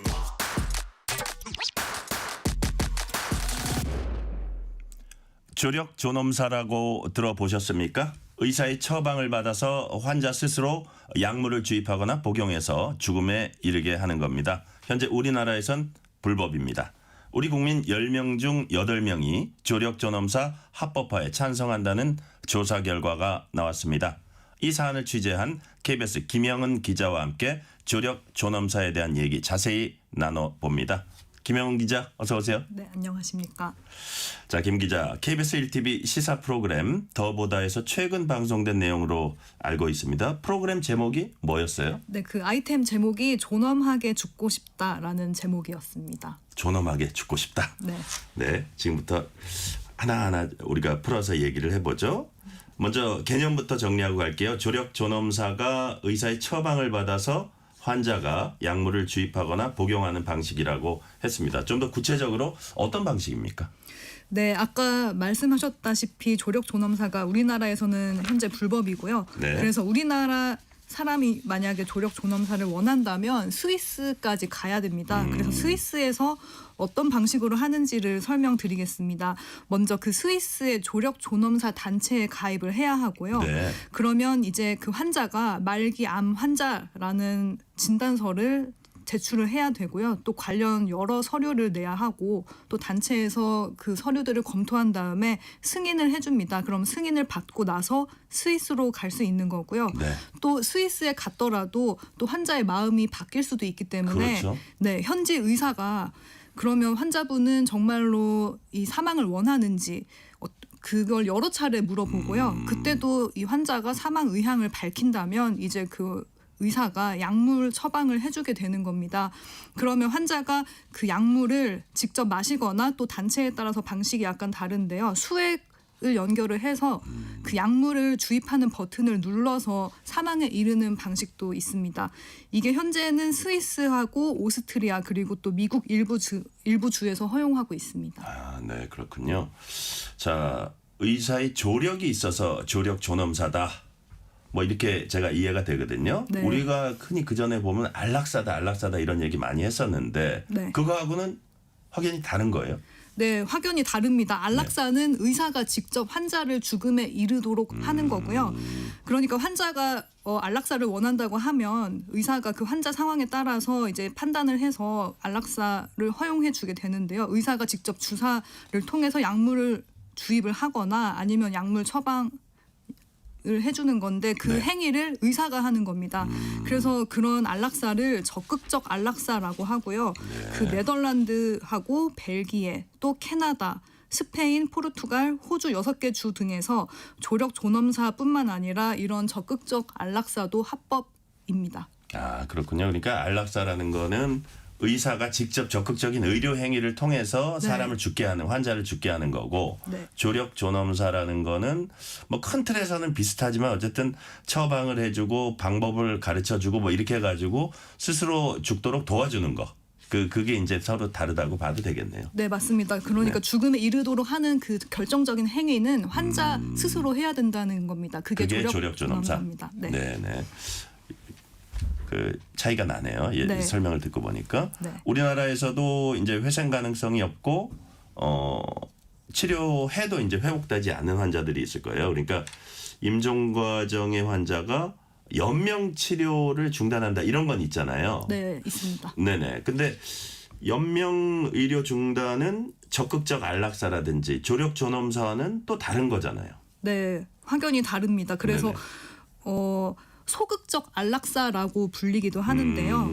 그러니까 그 환자들이 말기 암 환자 또는 임종 과정에 있을 때 내가 연명 의료를 받고 싶지 않다. 네. 그런 뜻을 명확히 전달을 해야 하고요. 또 그 뜻을 연명 의료 계획서를 통해서 담아놔야 하고 또 그 의사를 명확히 표현을 한 게 확인이 그러니까 그 서류 등을 통해서 확인이 돼야 되는 겁니다. 네. 그러면은 이제 그 환자가 연명 의료를 받고 싶지 않다라는 뜻을 이제 밝혔는데 그러면 어떻게 되느냐?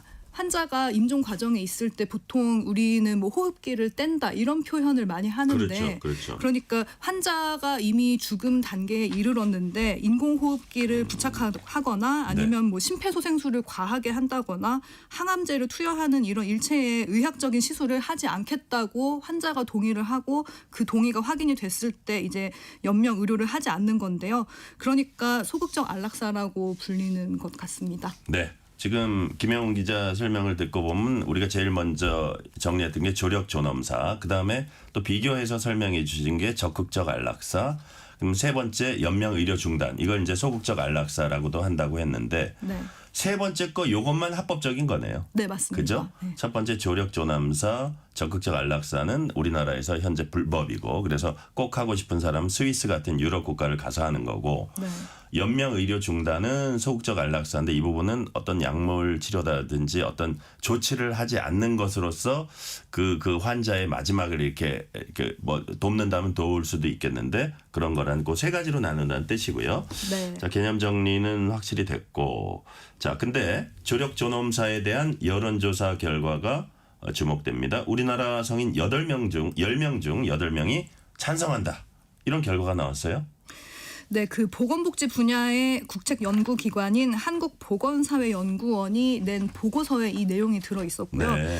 이 조사 내용이 올해 2월 말에 보도가 되면서 사람들의 관심이 더 커진 상황입니다. 그 내용을 보면은 성인 10명 중에 8명은 조력 존엄사 합법화에 찬성한다라는 건데 이게 그 남녀노소 불문하고 동의율이 거의 비슷했고요. 네. 좀 차이가 났던 부분이라면 이제 종교 유무 여부였는데 그 종교가 없으신 분들은 86.6%가 조력 존엄사 합법화에 찬성한다라고 했고요. 네. 종교가 있으신 분들은 78.6%가 동의했습니다. 이조차도 큰 차이는 아니네요. 예, 네, 어쨌든 그렇습니다. 차이는 좀 나고. 네, 예, 네. 예.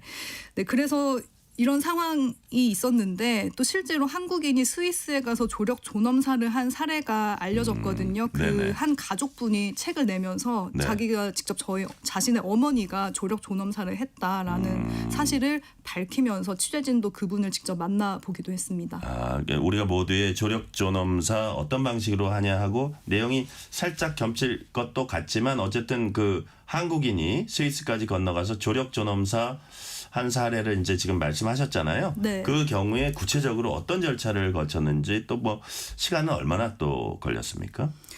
네, 일단은 상당히 시간도 오래 걸리고 네. 절차도 복잡했습니다. 네네. 그 실제로 조력 존엄사를 했던 분은 고 조순복 씨인데요.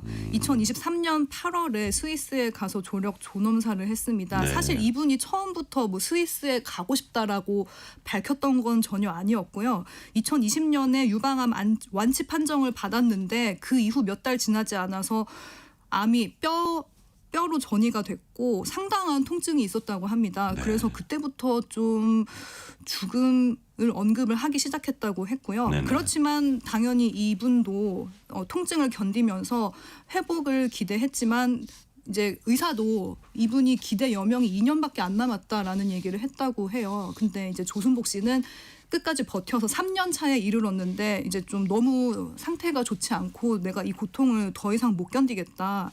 그래서 스위스 조력 존엄사를 하고 싶다라고 가족들한테 얘기를 했대요. 네. 근데 이제 가족들 입장에서는 사실 그렇다고 마냥 이걸 찬성하기도 좀 두렵죠. 왜냐하면 그러니까요. 찬성을 하면 그 가족의 구성원이 사망에 이르게 되는 거기 때문에 그러니까요. 이걸 찬성하기가 쉽지 않았는데 이게 또 가본 길도 아니고 주위 사람들이 그렇죠. 그죠? 예. 그런데 이제 이 조순복 씨가 그 주무시다가 소리도 지르고 통증 때문에 그리고 막 되게 통증이 어떠냐면 흉기로 자신의 뼈를 막 찌르는 것 같은 통증이 난다. 너무 이게 힘들다라고 가족한테 호소를 많이 했기 때문에 네. 가족들은 환자가 원하는 거를 마냥 거부하기도 애매했다. 그래서 결국 그 환자의 결정을 존중해 줬다고 해요. 그런데 이제 준비가 석 달이 걸린 거죠. 네. 이게 그냥 이분이 말기암 환자고 고통이 심하다. 이런 상황이어도 이런 상황에 대해서 진단서를 내는 것뿐만 아니라 내가 왜 조력 존엄사를 하고 싶은지 내가 이 인생을 어떻게 살아왔는지 이런 글을 자세하게 써서 내야 된다고 하더라고요. 근데 이제 이분이 이제 글을 썼는데 그래서 어떤 표현도 되게 문제가 됐다고 해요. 그 예를 들어서 지금 이분이 상당히 고통이 심하니까 나는 몸과 마음이 너무 황폐해져서 우울하다. 그 디프레스드 라는 표현을 썼는데 네. 이걸 가지고 스위스에서 막 연락이 오는 거예요. 뭐 이 지금 환자 조순복 씨가 우울증이 있냐?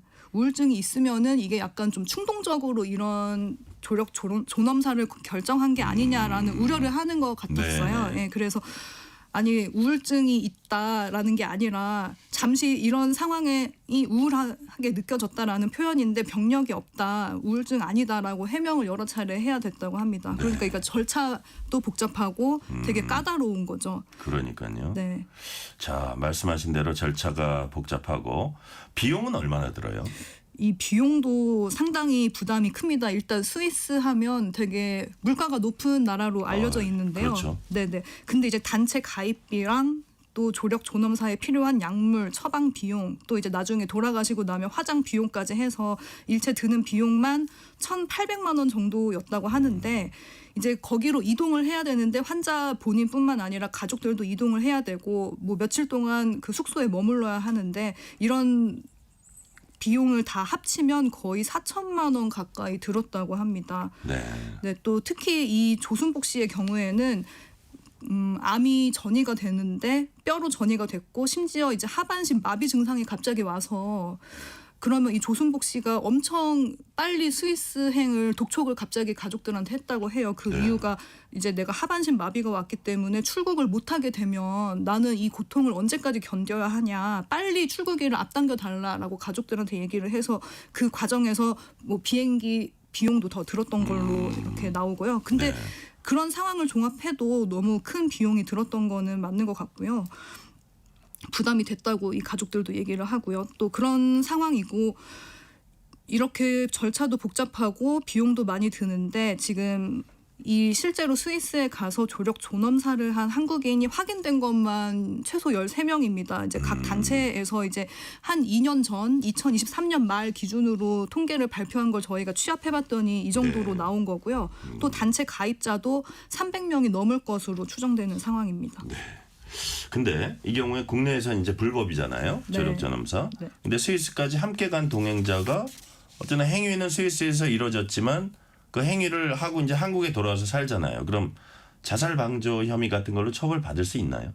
네, 사실 저도 변호사분들을 만나서 물어봤는데 네네. 처벌받을 수도 있다고 합니다. 이게 그래요? 수사에 착수하면 처벌받을 수도 있는 것인데 사실 수사를 실제로 했다라는 얘기가 들리지는 않는 상황이고요. 그래요? 예, 네. 그래서 처벌 가능성이 있는 상황이고 가족분들도 실제로 갔을 경우에 처벌받을 수도 있다라는 것을 어느 정도 알았을 수도 있고 그 저희가 만났던 조순복 씨 가족분도 그런 얘기를 하더라고요. 이거에 자기는 어머니의 마지막 순간을 보고 싶었고 어머니가 원하는 바를 실현해 드리기 위해서 동행을 했는데 이게 죄가 되느냐 네. 그런 얘기도 저희한테 했습니다.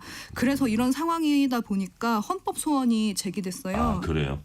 네, 그 조력 존엄사에 대해서 규정을 두고 있지 않은 것은 개인의 헌법상의 기본권, 행복 추구권, 자기 결정권 침해다라는 주장이고요. 네. 또 특히나 아까 말씀하셨던 것처럼 그 자살 방조죄를 예외 조항도 없이 처벌하도록 한 현행법이 위헌이라는 취지도 이 헌법 소원 내용에 포함돼 있습니다. 아, 그래요? 네, 이 헌법 소원을 제기하신 분은 이명식이라는 분인데 이분은 이제 주사를 피부 치료를 위해서 주사를 맞았는데 그 주사를 맞고 나서 바이러스 감염이 와서 척수염에 걸리셨어요. 근데 척수염에 걸렸는데 하반신 마비까지 왔고 이 척수염을 치료할 수가 없는 상황이더라고요. 그게 비용 문제가 아니라 네네. 그 현대 의료 기술상으로 이분을 완벽하게 치료할 수 있는 상황이 아니었다는 거예요. 그래서 계속 마약성 진통제만 받고 있는 상황이고 그러니까 이분은 진통제를 맞으면서 계속 통증을 견뎌야 하는 상황이었던 겁니다. 근데 이제 따님이 네네. 딸이 간병을 주로 했는데 이 이명식 씨가 정말 조력 존엄사를 하고 싶다라고 호소를 해서 단체도 가입을 하고 했는데 이명식 씨가 딸이 동행을 했을 경우에 자살 방조죄 처벌을 받을 수 있다라는 얘기를 듣고 이제 그러면 일단은 나는 잠정적으로 네. 좀 보류를 하는 대신에 헌법 소원을 내겠다. 이거는 위헌이다라고 이분은 주장을 하면서 헌법 소원을 낸 겁니다. 네. 네, 근데 이제 헌법재판소가 작년 1월에 조력 존엄사 금지의 위헌 여부를 정식 심의하겠다라고 밝혔고요. 그런데 이제 현재까지 벌써 1년 넘게 지났는데 아직까지 헌재에서 특별하게 크게 논의가 진척된 상황은 아닌 것으로 보입니다. 왜냐하면 그 이명식 씨 측이나 이 헌법 소원을 제기하신 쪽에 뭐 별다른 연락이 온 게 아직까지는 없는 그래요. 상황 같습니다. 그래요. 그게 헌재에서도 이제 거기서 이제 순서를 딱 정할 텐데, 근데 그 이명식 씨가 조력 존엄사 금지 위헌 여부에 대한 헌법 소원을 제기했다고 이제 말씀을 하셨는데 여기에 대한 우리 정부나 뭐 법무부나 이런 데 입장이 있어요? 네, 입장을 작년 10월에 그 법무부하고 보건복지부가 헌재에 제출한 게 있습니다. 네. 근데 그 내용을 보면은 뭐 상당히 신중한 입장으로 보이는데요. 조력 존엄사를 신중하게 바라보고 있는데 그 조력 존엄사를 뭐 당장 시행을 해야 된다. 이런 쪽은 아닌 것 같아요. 네네. 내용을 보면 먼저 법무부는 국가가 자살 방조를 명목으로 이게 살인을 조장할 수 있는 우려가 있다라면서 이 자살 방조죄 부분에 대해서 헌법 소원 제기된 것에 대해서 되게 부작용을 우려하는 내용으로 의견서를 냈고요. 네. 또 보건복지부의 경우에는 이게 지금 사회적인 합의가 충분하지 않다. 지금 상황에서 이런 조력 존엄사를 논의하는 거는 사회적 합의가 되지 않았는데 필요한지 의문이다라는 취지로 해석이 됐고요. 또 의료계 혼란이 가중될 수 있다라는 우려도 표명한 것으로 그 의견서 내용에 나와 있습니다. 사회적 합의 이 부분이 상당히 뭐 중요하다는 생각은 드는데 네. 자 지금 김영은 기자 얘기 들어보니까 역시 정부 법무부라든지 복지부라든지 이런 데는 조력 존엄사에 대해서 일단은 이게 안 가본 길에 대해서는 항상 우리가 또 신중합니다. 뭐 그거 당연한 거고요. 그렇다면 우려하고 있는 지점이 있다는 말씀이신데 국회나 이런 데서 관련 법안이나 이런 거 추진 중인 게 있어요? 뭐 추진 중이다라고까지 말하기는 좀 애매한데 그래요? 그 추진 단계가 높지 않아서 지금 그 더불어민주당 안규백 의원이 법안 발의한 게 하나 있습니다. 네. 그 법안은 사실 지난 21대 국회에서도 발의됐다가 뭐 별다른 논의가 없어서 폐기됐는데요. 이 법안을 보완해서 뭐 작년 7월에 안규백 의원이 다시 발의한 게 있습니다. 그 법안 내용을 보면은 뭐 연명의료결정법에 근거한 말기 환자가 조력 존엄사를 원하는 경우에는 심사위원회를 거쳐야 하고 또 심사위원회에서 이 사람은 조력 존엄사 해도 된다라는 대상자로 결정이 되더라도 이 당사자의 마음이 또 바뀔 수 있기 때문에 한 달 뒤에 의사표시를 다시 했는지 확인 절차를 거칩니다. 또 그리고 이제 실제로 조력 존엄사를 했을 경우에 이 과정에 관여했거나 사망을 도운 의사에게는 자살 방조제 적용을 제외한다라는 내용이 이 네. 법안에 들어가 있는데요. 아직 크게 이 법안에 대해서 논의가 이뤄지진 않은 상황이고요. 그래서 저희도 그 의원한테 직접 물어봤는데 지난번에는 좀 의료계에서 반발이 컸고 종교계에서도 반발이 컸다. 그래서 사회적 합의가 충분하지 못했다라고 그 의원 측도 진단을 하더라고요. 네. 그래서 그럼 이번에는 어떻게 할 거냐? 이번에는 논의가 좀 진척될 수 있는 것이냐 저희가 이제 물어봤는데 일단은 시간을 충분히 갖겠다라고 얘기를 하더라고요. 뭐 지금 현재 상황에서 이 의원실 측에서는 뭐 의료계에서는 많이 합의가 그나마 저번보다는 진척됐다라고 하지만 이게 좀 더 확인이 필요한 것 같고 그리고 종교계에서는 여전히 반대 목소리가 있기 때문에 이 부분에 대해서 실제로 이 법안이 사회적 합의까지 이뤄지기에는 좀 시간이 상당히 오래 걸리지 않을까라는 생각이 들었습니다. 그러니까요. 네. 말씀하신 대로 이제 정부 사이드에서는 법무부나 복지부 이런 데서 되게 신중한 모습 그러면서 사회적 합의 부분을 이제 얘기를 하고 역시 뭐 의료계나 종교계 이런 데서도 이게 필요하다. 약간 하는 분들도 있겠지만 의료계 일각에서도 되게 신중론이 있을 거고 네. 종교계에서도 이제 반발이 분명히 있을 겁니다. 그러니까 우리가 논의를 한다면 조금 이렇게 폭넓게 네. 이렇게 시간을 갖고 논의를 하는 게 어떨까 싶은데 자 방금 말씀하신 의료계에서도 이제 찬반이 첨예하게 갈리고 있다고 하셨는데 좀 구체적으로 의료계 네. 상황은 지금 어떤지 좀 설명을 해주세요. 네, 저희가 일단 그 조력 존엄사가 필요하다라고 많은 주장을 하고 칼럼을 남겼던 네. 그 의대 교수 한 분을 또 만났고 또 정반대에서 조력 존엄사는 반대한다라는 의사분을 또 만났는데요. 네. 먼저 그 찬성 쪽의 입장을 좀 제가 말씀드려 보겠습니다. 네. 그 서울대병원 암통합 케어센터의 윤영호 교수를 저희가 만났는데 그분은 그 모든 말기 환자가 다 조력 존엄사를 해야 하는 것은 아니다라고 전제하긴 했습니다. 그런데 이제 진정으로 환자가 원하고 또 합리적이고 그 원하는 이유가 합리적이고 고통이 계속되는 경우에는 그 조력 존엄사라는 선택을 존중해 주는 것도 필요하다라고 그런 입장을 저희한테 밝혔습니다. 네. 네, 그리고 또 반면에 의료윤리연구회에서 회장을 맡고 있는 문지호 의사를 저희가 또 만났는데요. 이분은 좀 상당히 우려를 많이 했습니다. 아 그래요? 네네. 그 의사가 만약에 환자한테 조력 존엄사라는 선택지가 있다라고 밝히면 환자가 이제 압박감을 갖게 된다는 거예요. 또 그리고 보통 말기암 환자면 지금까지 의료비도 많이 썼을 테고 또 가족들도 경제적으로 어려운 상황에 있을 수도 있는데 이런 조력 존엄사라는 선택지가 있다라는 게 알려지고 가족들의 그 의료비 고통이 커진 상황이라면 환자가 압박감을 느껴서 본인이 원하지 않아도 이런 조력 존엄사를 선택할 수도 있지 않냐 이런 우려를 제기한 겁니다. 그리고 이제 한국 호스피스 완화 의료학회에서도 조력 존엄사 논의하는 게 좀 시기상조다라는 입장을 냈습니다.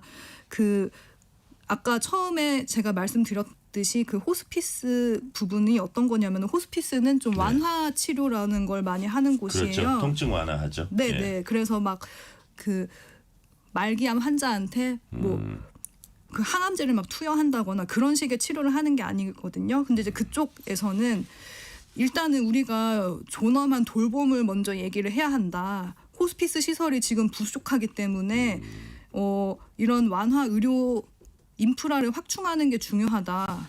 그런 얘기를 했습니다. 이 부분은 지금 그 보건복지부에서도 호스피스 그 인프라를 늘리기 위해서 그 시설 규모도 늘리겠다라는 발표를 한 적이 있는데요. 그래서 네. 의료계 안에서도 좀 여러 갈래가 있는 것 같습니다. 근데 지금 상황에서는 찬반이 첨예하게 갈리고 있지 뭐 하나로 모아지는 상황은 아닌 것으로 보입니다. 네.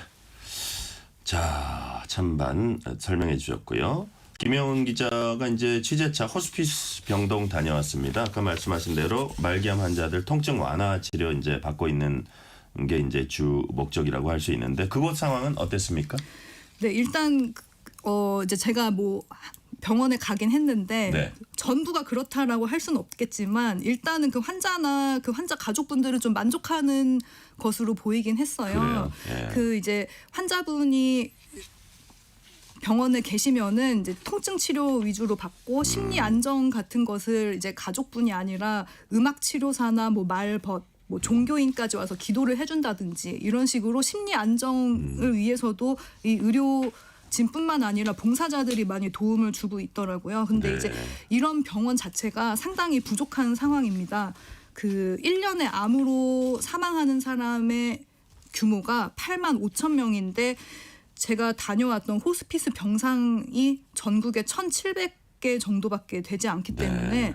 암 사망자의 2%에 불과한 겁니다. 그래서 암으로 고통받고 있는 환자분들이나 좀 말기암 환자들이 다 호스피스 병원에 와서 이렇게 입원형 호스피스 병상에 누워 있거나 치료를 받을 수 있는 상황이 아니라는 겁니다. 그래서 네, 상당히 쉽지 않은 상황이었습니다. 네. 호스피스 병동 입원도 쉽지 않다. 뭐 네. 그런 말씀인데, 자 우리가 지금까지 조력 존엄사 그 시행할지 여부는 분명히 신중해야 할 겁니다. 근데 이런저런 입장차는 많지만 이제부터라도 인생의 마지막 가는 길, 이 존엄한 죽음이 무엇인지에 대한 사회적 논의는 필요하다는 데는 점차 좀 공감하고 있지 않습니까? 네, 그 논의가 필요하다는 데는 뭐 특별한 이견은 찾아보기 어려웠고요. 네네. 심지어 이 조력 존엄사를 반대하는 의사분도 나는 이걸 반대하지만 이 조력 존엄사라는 것이 수면 위로 자꾸 떠올라서 논의가 되는 것은 필요하다. 네. 네, 그런 얘기를 했습니다. 그래서 지금 보면은 이 의료계에서 이 조력 존엄사를 해야 된다 말아야 된다 이게 의견이 엇갈리고 있는 상황이긴 하지만 이 논의를 해야 된다라는 데는 접점이 있는 것으로 보이고요. 또 호스피스 확대도 병행해야 한다라는 얘기도 같이 나오고 있었습니다. 네, 그리고 이제 보면은 정부도 네. 그 5년마다 종합 계획을 세우거든요. 그래서 어떻게 해야지 이 존엄한 죽음에 이를 수 있는지 그런 것도 정부가 더 논의를 많이 해야 할 것 같고 또 각계의 논의가 필요한 시점으로 보입니다. 네. 각계가 좀 더 신중하게 노력을 해야겠다는 말씀까지 오늘 듣겠습니다. 조력 존엄사 나아가 존엄한 죽음에 대해서 다룬 더보다 방송은 KBS 홈페이지나 유튜브 등을 통해서 다시 보실 수 있습니다. 지금까지 KBS 김영은 기자였습니다. 말씀 감사합니다. 감사합니다. 편지 왔습니다. 퇴근길 지친 당신에게 힘이 되는 뉴스를 전해드립니다. 매일 저녁 당신과 함께 읽는 세상 이야기 KBS 1라디오 뉴스레터 K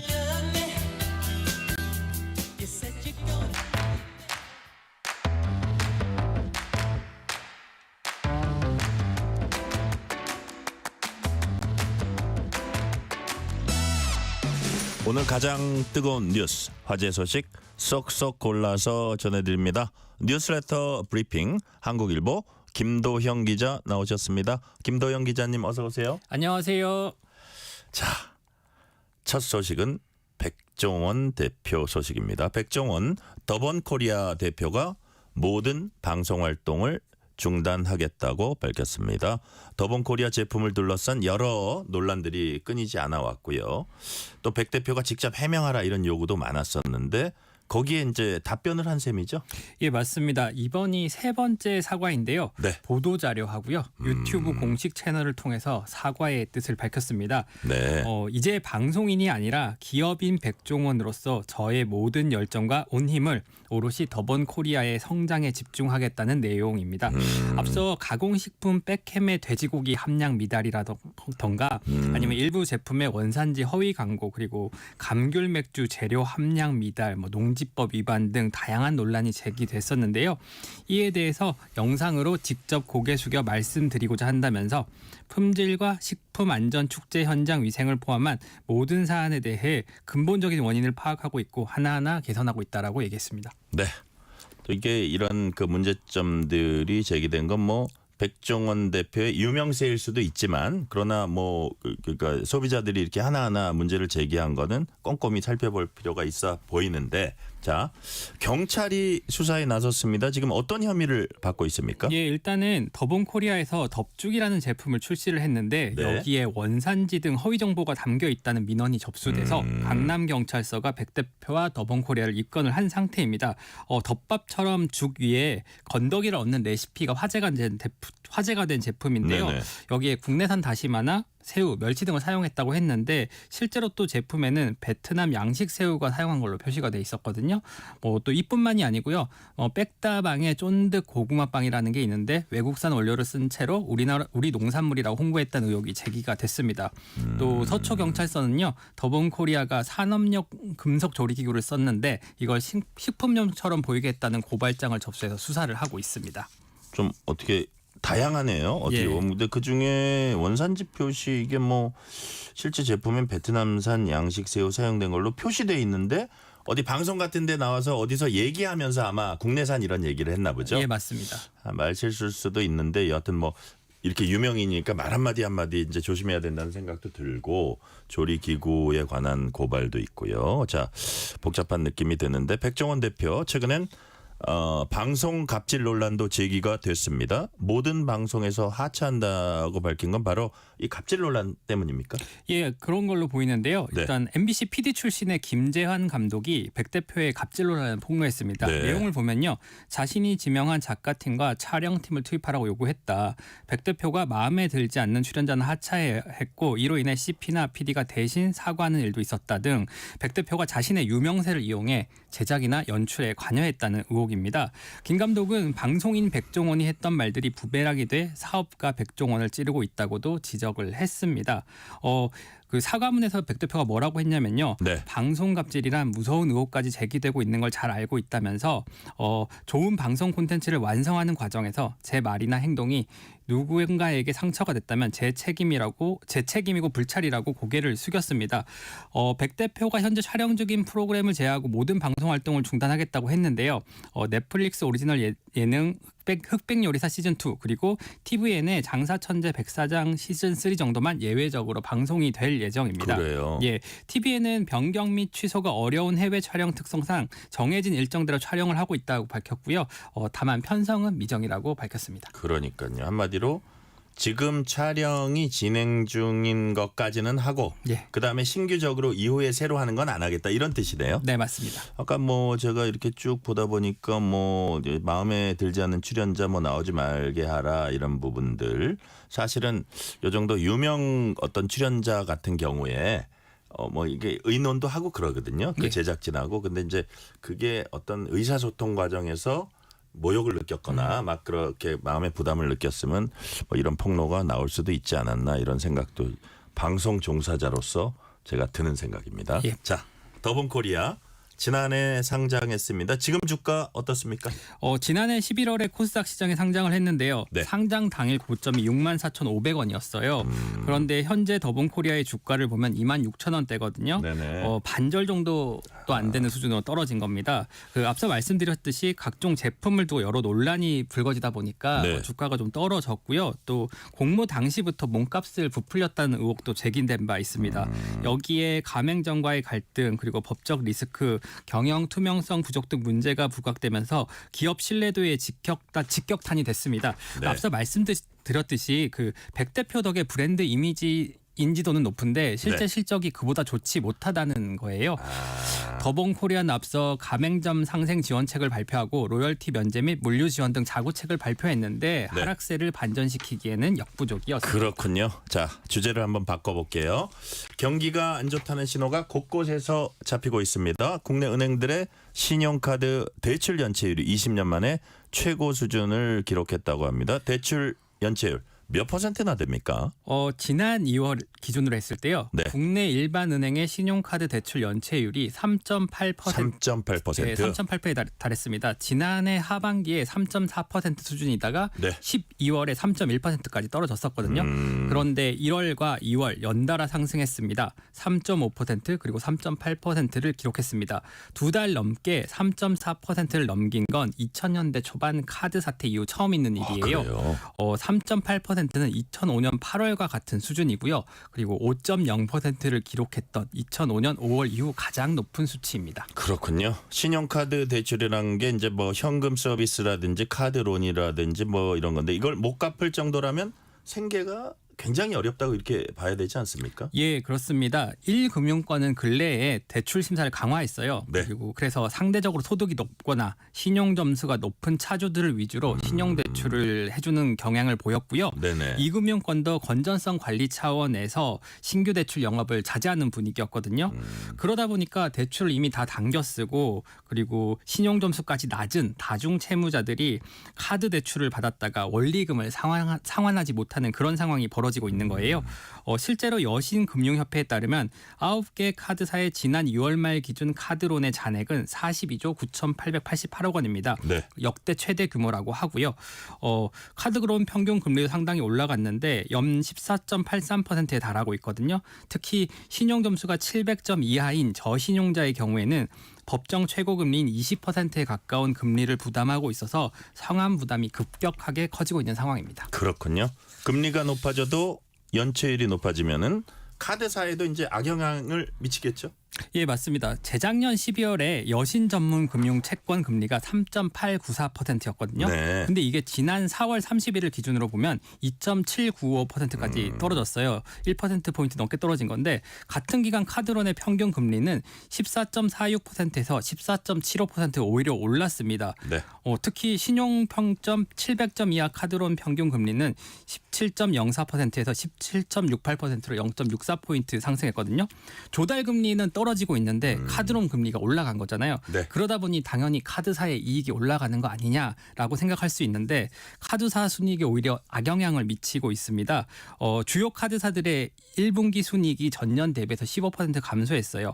수수료와 수익이 감소하는 거를 이자 수익을 높여가지고 충당하려고 했는데 연체율이 높아지다 보니까 악순환이 발생하는 거예요. 그렇다고 금리를 또 낮추게 되면은 네. 대출이 늘어나잖아요. 네네. 그렇기 때문에 금융당국이 올해 카드론 증가 목표치를 3에서 5% 정도로 관리하라고 했기 때문에 금리 인하도 불가능한 그런 좀 그렇군요. 어려운 상황입니다. 네네. 자, 중년 뱃살 얘기해 볼게요. 나이가 들면서 늘어나는 뱃살 때문에 고민하는 분들 많습니다. 특히 체중은 그대로인데 왜 뱃살만 늘어나는지 이해가 잘 안 됐었는데 그런데 그 이유가 밝혀졌다고요. 예, UCLA 의대와 종합암센터 시티 오브 호프 메디컬 센터의 공동 연구 결과입니다. 네. 결론부터 말씀드리면요. 지방세포 전구세포 APC라는 게 있어요. 네. 이 전구세포라는 거는 특정 세포로 분화할 수 있는 세포를 의미하는데 이게 나이에 따라서 다른 방식으로 분화하기 때문에 이 같은 현상이 벌어진다는 겁니다. 연구 결과에 따르면요. 젊을 때는 주로 지방세포가 커지면서 내장 지방이 늘어났는데 중년이 되면은 그 지방세포가 커지는 게 아니라 네. 지방세포가 새로운 지방세포로 분할을 하면서 내장 지방이 늘어나는 걸로 밝혀졌습니다. 하나의 지방세포의 부피가 커지는 거랑 여러 개의 지방세포가 생기는 거의 차이인데 네. 당연히 후자의 경우가 뱃살을 많이 늘어나게 하는 거예요. 연구팀의 치용왕 교수는 노화가 새로운 유형의 성체 줄기세포 출현을 촉발하고 특히 복부 주변에 새로운 지방세포 생산을 대량 증가시킨다는 것을 발견했다라고 밝혔습니다. 연구팀은 쥐실험을 통해서 이 메커니즘을 발견을 했는데요. 네. 젊은지 그룹에서는 말씀드렸던 것처럼 주로 기존의 지방세포가 커져서 내장 지방이 늘어났는데 중년지의 경우에는 새로운 지방세포로 분화해서 내장 지방이 증가하는 것으로 나타났습니다.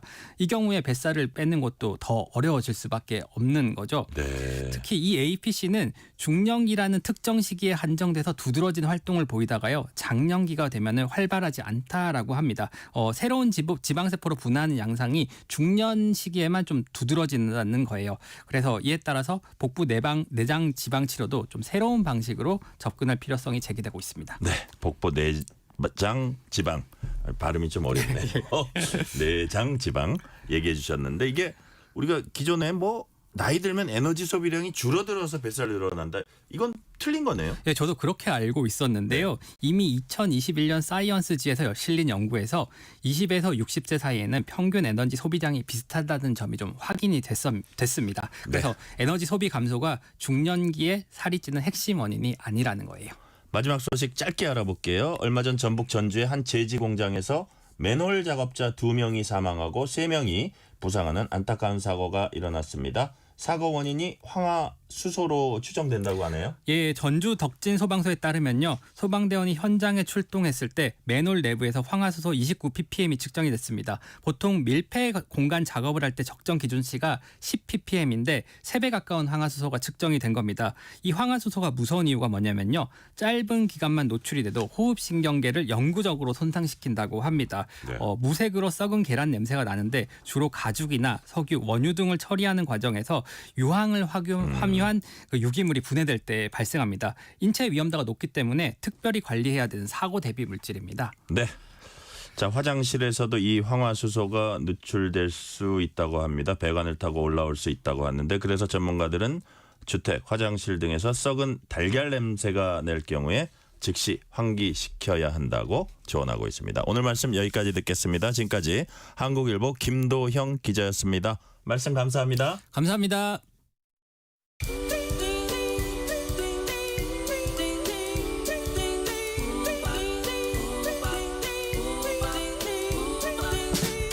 오늘 하루 뉴스를 정리해주는 다정한 편지 한 통. KBS 일라디오 뉴스레터 K.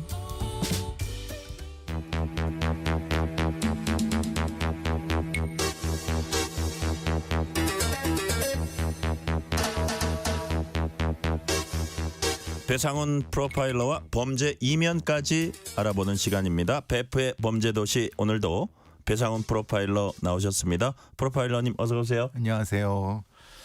자, 요즘 인공지능이 이런저런 작업 많이 대체하고 있습니다. 과연 경찰은 어떤지 배상훈 프로파일러님, 인공지능이 경찰을 대체할 수 있는 이런 부분이 조금 있나요? 대체할 수 있는 어떤 업무 영역은 여러 있습니다. 네네. 근데 이제 문제는 그렇게 하려고 하면은 이게 의도치 않은 형태로 갈 수도 있고요. 아, 그래요. 왜냐하면 그 부작용이라든지 그렇죠. 이런 것들이요. 왜냐하면 범죄 데이터라는 것이 실제로는 그 소위 말하는 3대 빅데이터 중에 하나입니다. 네. 그러니까 의료 빅데이터, 금융 빅데이터, 사실은 범죄 빅데이터인데 이거는 사법 데이터하고는 다른 겁니다. 네네. 그러니까 사법망에 있는 건 다른 거기 때문에 이거를 그대로 적용하려고 할 때 의도치 않은 빅브라더가 탄생할 수도 있다. 그러니까 마이너리 리포트 같은 형태가 실제로 존재할 수도 있다.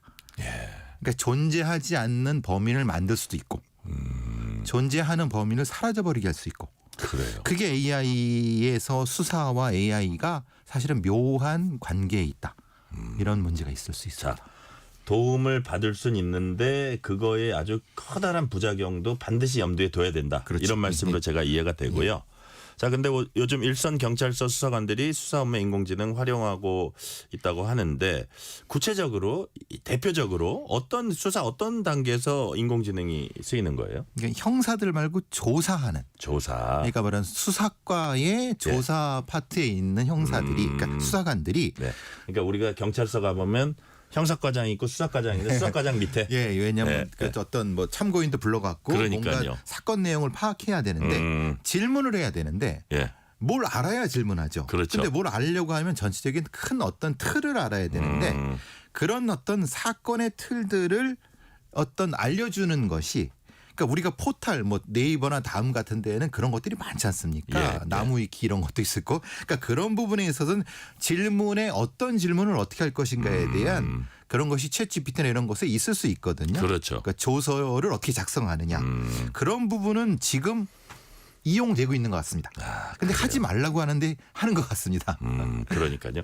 이게 만약에 그 챗GPT 같은 데서 법률에 관해서 어떻게 도와줘도 법률에 뭐가 나와 있고 어떤 내용이 이런 뭐 어떻게 보면 단순한 내용까지는 좋은데 그다음에 판단 단계에서는 또 이제 사람의 판단이 들어갈 수 있는 거잖아요. 그렇죠. 마찬가지로 경찰들 입장에서도 어느 이제 단순 작업이랄까 어떤 그 자료를 모으고 이런 것까지는 챗GPT의 어떤 도움을 받는데 그 결정적인 단계는 또 사람이 판단해야 되고 그런 것들이 있을 것 같아요. 왜냐하면 어떤 범죄나 어떤 사건에서 네. 이것을 재구성해야지 사건의 진실을 파악할 수 있지 않습니까? 그러니까요. 그러니까 그걸 크라임 리컨스트럭션이라고 하는데 크라임 리컨스트럭션이라고 하는 것은 사실은 가치 판단과 법률과 가치 체계 같이 판단돼야 되거든요. 딱 보니까 범죄 재구성이네요. 그래서 범죄 재구성을 해야 예, 됩니다. 예. 근데 그 범죄 재구성을 각기 다른 입장에 있는 주체들이 형성되는 어떤 것에 대해서 크라임 리컨 해야 되는데 네. 그게 해줄 수 있냐 이 말입니다. AI가. 만약에 해준다면 문제가 되는 것은 그러면 사건을 만들어낸다는 거잖아요. 그렇죠. 그럼 그 사건이 존재하지 않을 수도 있는 거를 가짜로 만들어내는 AI가 지금 존재하거든요. 그걸 믿어야 되냐? 그렇죠. 그럼 그게 있다고 믿어야 되냐 없다고 믿어야 되냐는 또 하나의 판단을 누가 했냐. 그럼 그 또 하나의 판단을 하기 위해서 또 하나의 AI한테 물어봐야 되냐. 네. 이런 문제가 되는 겁니다. 그러니까요. 그러니까 어떤 질문을 재구성하는 형태의 수사에 보존할 수 있는데 하다 보면 사실은 인간이 네. 타성에 젖어서 더 들어가면은 그러니까요. 그럼 그걸 어느 단계에서 제어해 줄까 이 말입니다. 그러니까요. 지금 말씀하신 거는 어떻게 뭐 자료 취합이라든지 기존의 사례가 어땠든지 뭐 이런 것까지 좋다 이거예요. 그렇죠. 결정적인 판단의 영역으로 들어가고 그거를 다시 창조적으로 재구성해서 들어갈 때 과연 어디까지 도움을 받을 수 있으며 그걸 또 한다 한들 믿을 수 있으면 이 문제라는 얘기인데. 그게 딥페이크지 않습니까? 그러니까요. AI가 만들어냈는데 저건 가짜인데 네. AI는 그걸 진짜라고 얘기해주면 그럼 그 사건은 뭐냐 이 말이죠. 그러니까요. AI의 어떤 그 긍정적인 도움과 딥페이크 사이의 어떤 그 경계가 어디냐? 경계가 모른다는 겁니다. 그러니까요. 자, 그렇다면 프로파일러님 수사를 받는 입장 혹은 일반 시민들 입장은 어떨지 경찰들이 AI 사용하면 시민 입장에서는 이거 좀 안 좋은 면이 더 많은 거예요? 어떤 거예요? 그러니까 이제 사건을 처리하는데 속도 빨라질 수 있습니다. 예. 왜냐하면 되게 어떻게 보면 되게 단순하고 명확한 사건이라고 하는 것을 빨리 처리해 줄 수는 있죠. 그럼 거기에 대해서 도움을 받을 수는 있죠. 예. 근데 거기서 조금만 판단이 잘못되면은 예. 시민이 좀 고통을 받을 수도 있는 부분. 예를 들어서 나중에 AI로 그렇게 빨리 한 거야 이렇게 되면 예. 그거를 이게 동의 못할 수도 있잖아요. 그렇죠. 그리고 또 그 시민의 개인 정보가 외부 포탈에 있는 AI로 넘어갈 수도 있지 않습니까? 그러니까요. 그럼 그 AI가 어떤 시민의 개인 정보를 수집하는 기능도 될 수 있다는 겁니다. 정보 유출 문제. 그렇죠. 지금 우리는 경찰은 내부망에서 수사할 때 망을 쓸 때 분리해 쓰거든요. 그러니까요. 그런데 이것을 외부에 있는 AI 도움을 받으면 이 경계는 뭐가 되죠? 라는 문제가 발생할 수 있습니다. 그러니까요. 자, 내부망에서 사용하는 AI식 경계를 넘어갈 수도 있다. 그렇죠. 뭐 이런 말씀이신데 지금 그렇게 해서 문제가 되죠. 그러니까 문제가 되는 게 주로 그런 거죠. 경찰들이 지금 일선에서 조사관들이 있는데 예. 이걸 저도 일할 때도 지금 전 내부망과 외부망을 물리적으로 분리를 합니다. 네네. 왜냐하면 이거 분리 안 하면 해킹되면 큰일 나니까요. 근데 이거는 근원적으로 분리가 안 되는 저 도구잖아요. 그렇죠. 왜냐하면 그러면 데이터베이스를 공유해야 되겠죠. 그러니까. 예. 그런데 그 데이터베이스의 주체는 외국에 있는 흔히 말하는 핀테크 업체나 구글 같은 이런 데거든요. 근데 경찰에 오픈 안 된 자료가 챗 GPT에 의해서 오픈이 될 수 있는 거예요. 그렇죠. 그렇게 되면 이제 이거 누가 책임지냐 이 말입니다. 그렇군요. 그런 부분 때문에 사실은 이걸 어떻게 해야 되느냐라는 문제가 상당히 복잡한 문제입니다. 그럼에도 불구하고 지금 챗 GPT를 경찰이 사용을 일부 하고는 있습니까? 조심해서 사용을 하고 정확히 말하면 위험성을 알리고 예. 웬만하면 쓰지 말라는 건데 근데 일선 수사관들은 지금 빠르고 뭘 해야 되는데 급하니까 한단 말입니다. 그러니까 기존에 예를 들어서 축적된 어떤 자료고 사실은 일반 사람도 그 열람할 수 있는 자료라면 그걸 사용 안 할 이유는 없을 것 같아요. 안 할 이유 없죠. 근데 여태까지는 그걸 있는 걸 정리를 안 했단 말입니다. 그러니까 경찰의 사건제가 이만큼 있거든요. 네네. 근데 이걸 정리하지 않은 이유는 문제는 이걸 정리하게 되면 문제는 소위 말하는 빅브러더 시대가 될 수 있죠. 그래요. 그러니까 그걸 일부러 안 했을 수도 있고 안 한 부분인데 이거를 외부에서 갖다 쓰도록 하거나 소위 말하는 이 접속을 시켜버리면 매우 위험한 상황이 되는 법적으로도 이건 근거가 없습니다. 예. 자, 그렇다면 이 대목에서는 우리 배상훈 프로파일러님이 인공지능 서비스 수사 활용이 지금 한 어느 단계까지 어느 정도까지 와 있는지 좀 사례를 위주로 해서 조금 예. 설명을 해주세요. 2025 그러니까 올해 1월 2일 날 네. 경찰서에서는 이제 경찰청에서는 네네. 조서를 이제 말하자면 음성 인식을 통해서 말하자면 이거죠. 뭐 참고인이 말로 진술한 것을 이걸 이제 수집해갖고 음성을 이제 그 흔히 말하는 텍스트로 바꿔갖고 조서를 작성하는데 도움을 줄 수 있는 자동 요약 시스템을 이렇게 도입하려고 하는 거죠. 네네. 1차 고도화 사업입니다. 그러니까 지금 1월이니까 지금 뭐 몇 달 안 된 거죠. 그러네요. 여기까지 된 거고요. 또 하나는 이제 지난달에 있던 거는 AI 112라고 해서 우리가 보통 이제 그 경찰 신고가 되면은 그 어떤 상황인지를 숙련된 경찰관이 판단을 해야 되는데 네네. 이게 코드 제로인지 1인지 잘 모를 때가 있거든요. 그걸 AI가 할 수 있게끔 그걸 사업을 시행하려고 지금 하는 단계입니다. 그렇군요. 아직까지 활성화된 건 아니고 필요하긴 합니다. 필요하긴 예, 예, 하니까 이제 막 어떻게 보면 시작 단계네요. 그런 면에서는 구축에 한 발이 들어간 단계입니다. 구축에 한 발이 예. 들어간 이제 막 시작 단계고 예. 그렇지만 어떤 부작용도 있을 수 있으니까 이게 조심스럽게 여러 가지 살피면서 가겠네요. 살피는 단계죠. 사실은. 그러니까요. 사실. 싹 사주 경계 해가면서 자, 한 발 들여놨습니다. 자, 앞에 우리가 잠깐 스치면서 얘기했던 부분이기도 한데 모두 우리 모두에 얘기했습니다. 인공지능이 경찰을 대체할 수 있을까 잠시 여쭤봤었는데 정말 어떤 축적된 자료 이런 거 도움을 받을 수 있겠지만 이것만큼은 절대로 대체 불가다 하는 부분은 배상훈 프로파일러님 보시기에 어떤 거예요? 이 예를 하나 드리겠습니다. 네네. 1995년에 말 그대로 이제 대문자로 프로파일러라는 프로그램이 미국에서 캘리포니아 주에서 도입이 됐었습니다. 네네. 그게 뭐냐면 즉시 대응 시스템인데요. 즉시 대응 시스템. 그러니까 112 시스템, 911 시스템을 대체한 겁니다. 예. 그러니까 기존의 그 112 콜 911 콜 시스템을 학습시켜 갖고 근데 그때 학습이 아니겠죠. 그 프로그래밍을 시켜 갖고 하도록 했는데 무슨 문제가 있는데 하루 만에 꺼버렸습니다. 왜요? 왜 그러냐면 이 콜이 흔히 말하는 출동이 다 흑인들한테만 출동하게 한 겁니다. 백인들은 안 하고 백인 운전자한테는 안 하고 흑인 운전자들만. 근데 프로그래밍을 그렇게는 안 해놨을 텐데. 근데 이제 그걸 학습한 기초 데이터가 로 데이터가 예. 흑인은 범죄자라는 게 기초 깔고 있는 거예요. 깔고 있는 거예요? 그게 90년대 있었던 일입니다. 그렇군요. 그게 있어갖고 마이너리 리포트라는 영화가 나왔는데 흔히 말하는 로 데이터 학습 기초 데이터가 인종 편향돼 있을 때 아니면 어떤 계층 편향돼 있을 때 아니면 뭔가 특정한 편향돼 있을 때 그 책임을 어떻게 할 것이냐. 그러니까 이런 부분을 기술적으로 우리가 극복할 수 있느냐. 이게 지금 문제고요. 물론 이제 이런 겁니다. 유무죄 판단이나 형량 판단 같은 거나 어떤 크라임 리컨스트 같은 경우는 충분히 할 수 있습니다. 네네. 근데 그 과정에서 나타나는 일종의 가치 편향을 이것은 인간이 해야 되지 않느냐. 그 부분은 사실은 논란이 됩니다. 로 데이터의 편향성, 가치 편향 문제. 예. 근데 오랫동안 경찰이라고 하는 존재가 불편 부당하게 해야 되지만 사실 아닌 적도 있지 않습니까? 쉽게 말하면. 아무래도 선입견에 조금 좌우 안 될까요? 많이 되죠. 솔직히. 예. 특히 이제 미국 같은 나라 인종 편향이 굉장히 심했었고 백인 경찰이 거의 80% 이상이었던 나라니까 지금 좀지만 우리나라는 어떨까요? 우리나라의 어떤 가치 판단, 예를 들면 레드 컴플렉스를 극복할 수 있는지 아니면 특정한 어떤 계층에 이분은 사실은 확신을 못 하겠습니다. 그렇군요. 자, 저 이 얘기 들으니까 저 우스갯소리인데 저 아주 어렸을 때 뭐 중학교, 고등학교 이럴 때 그 선생님이 좀 단정하게 남학생들도 단정하게 하고 다녀라 그러면서 그때가 좀 옛날이었어요. 그러니까 이런 말씀을 하셨어요.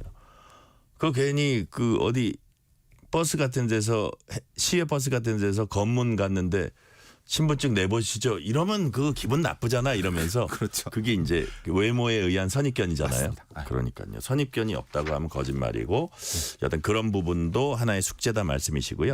야, 이게 수사 말고 교통 쪽은 AI 좀 더 많이 활용할 수 있을지 맞습니다. 이건 궁금합니다. 충분히 가능합니다. 예. 교통 통제는 AI가 확실히 할 수 있습니다. 왜냐하면 그래요? 지금 막히고 있는 교통을 AI가 하면 훨씬 더 원활하게 뚫어줄 수 있습니다.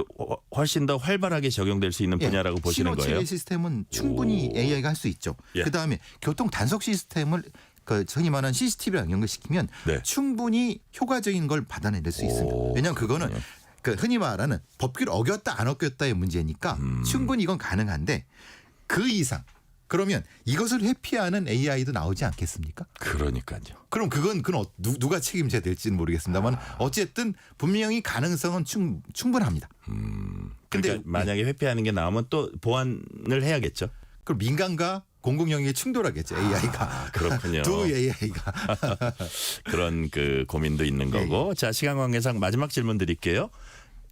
아까 모두에 조금 말씀하셨지만 경찰이 AI 활용 늘려가다 보면 이제 부작용도 생각지 못했던 부작용 생겨날 수 있는데 이를 최소화할 방안 마련해야 할 텐데 어떤 조언 해주시겠습니까? 아무래도 인공지능에 있어서의 어떤 시민의 판단 아니면 어떤 경찰만의 판단이 아니라 그 안에 커뮤니티를 형성해 갖고 다양한 언론의 얘기를 듣는 그런 구조적인 통제 장치가 반드시 필요하다. 이게 다층적인 통제 장치죠. 지금은 그게 아직 개념적인 상태라는 겁니다. 그거를 좀 더 확실하고 명확하게 해둬야 될 필요가 있다. 개념적인 상태 거를 좀 구조적이고 다층적인 통제 장치를 마련하는 게 필요하다. 오늘 말씀은 여기까지 듣겠습니다. 지금까지 배상훈 프로파일러였습니다. 말씀 감사합니다. 감사합니다. 오늘 뉴스레터 K는 여기까지입니다. 커피 쿠폰 당첨자 명단은 뉴스레터 K 홈페이지 확인해 주시고요.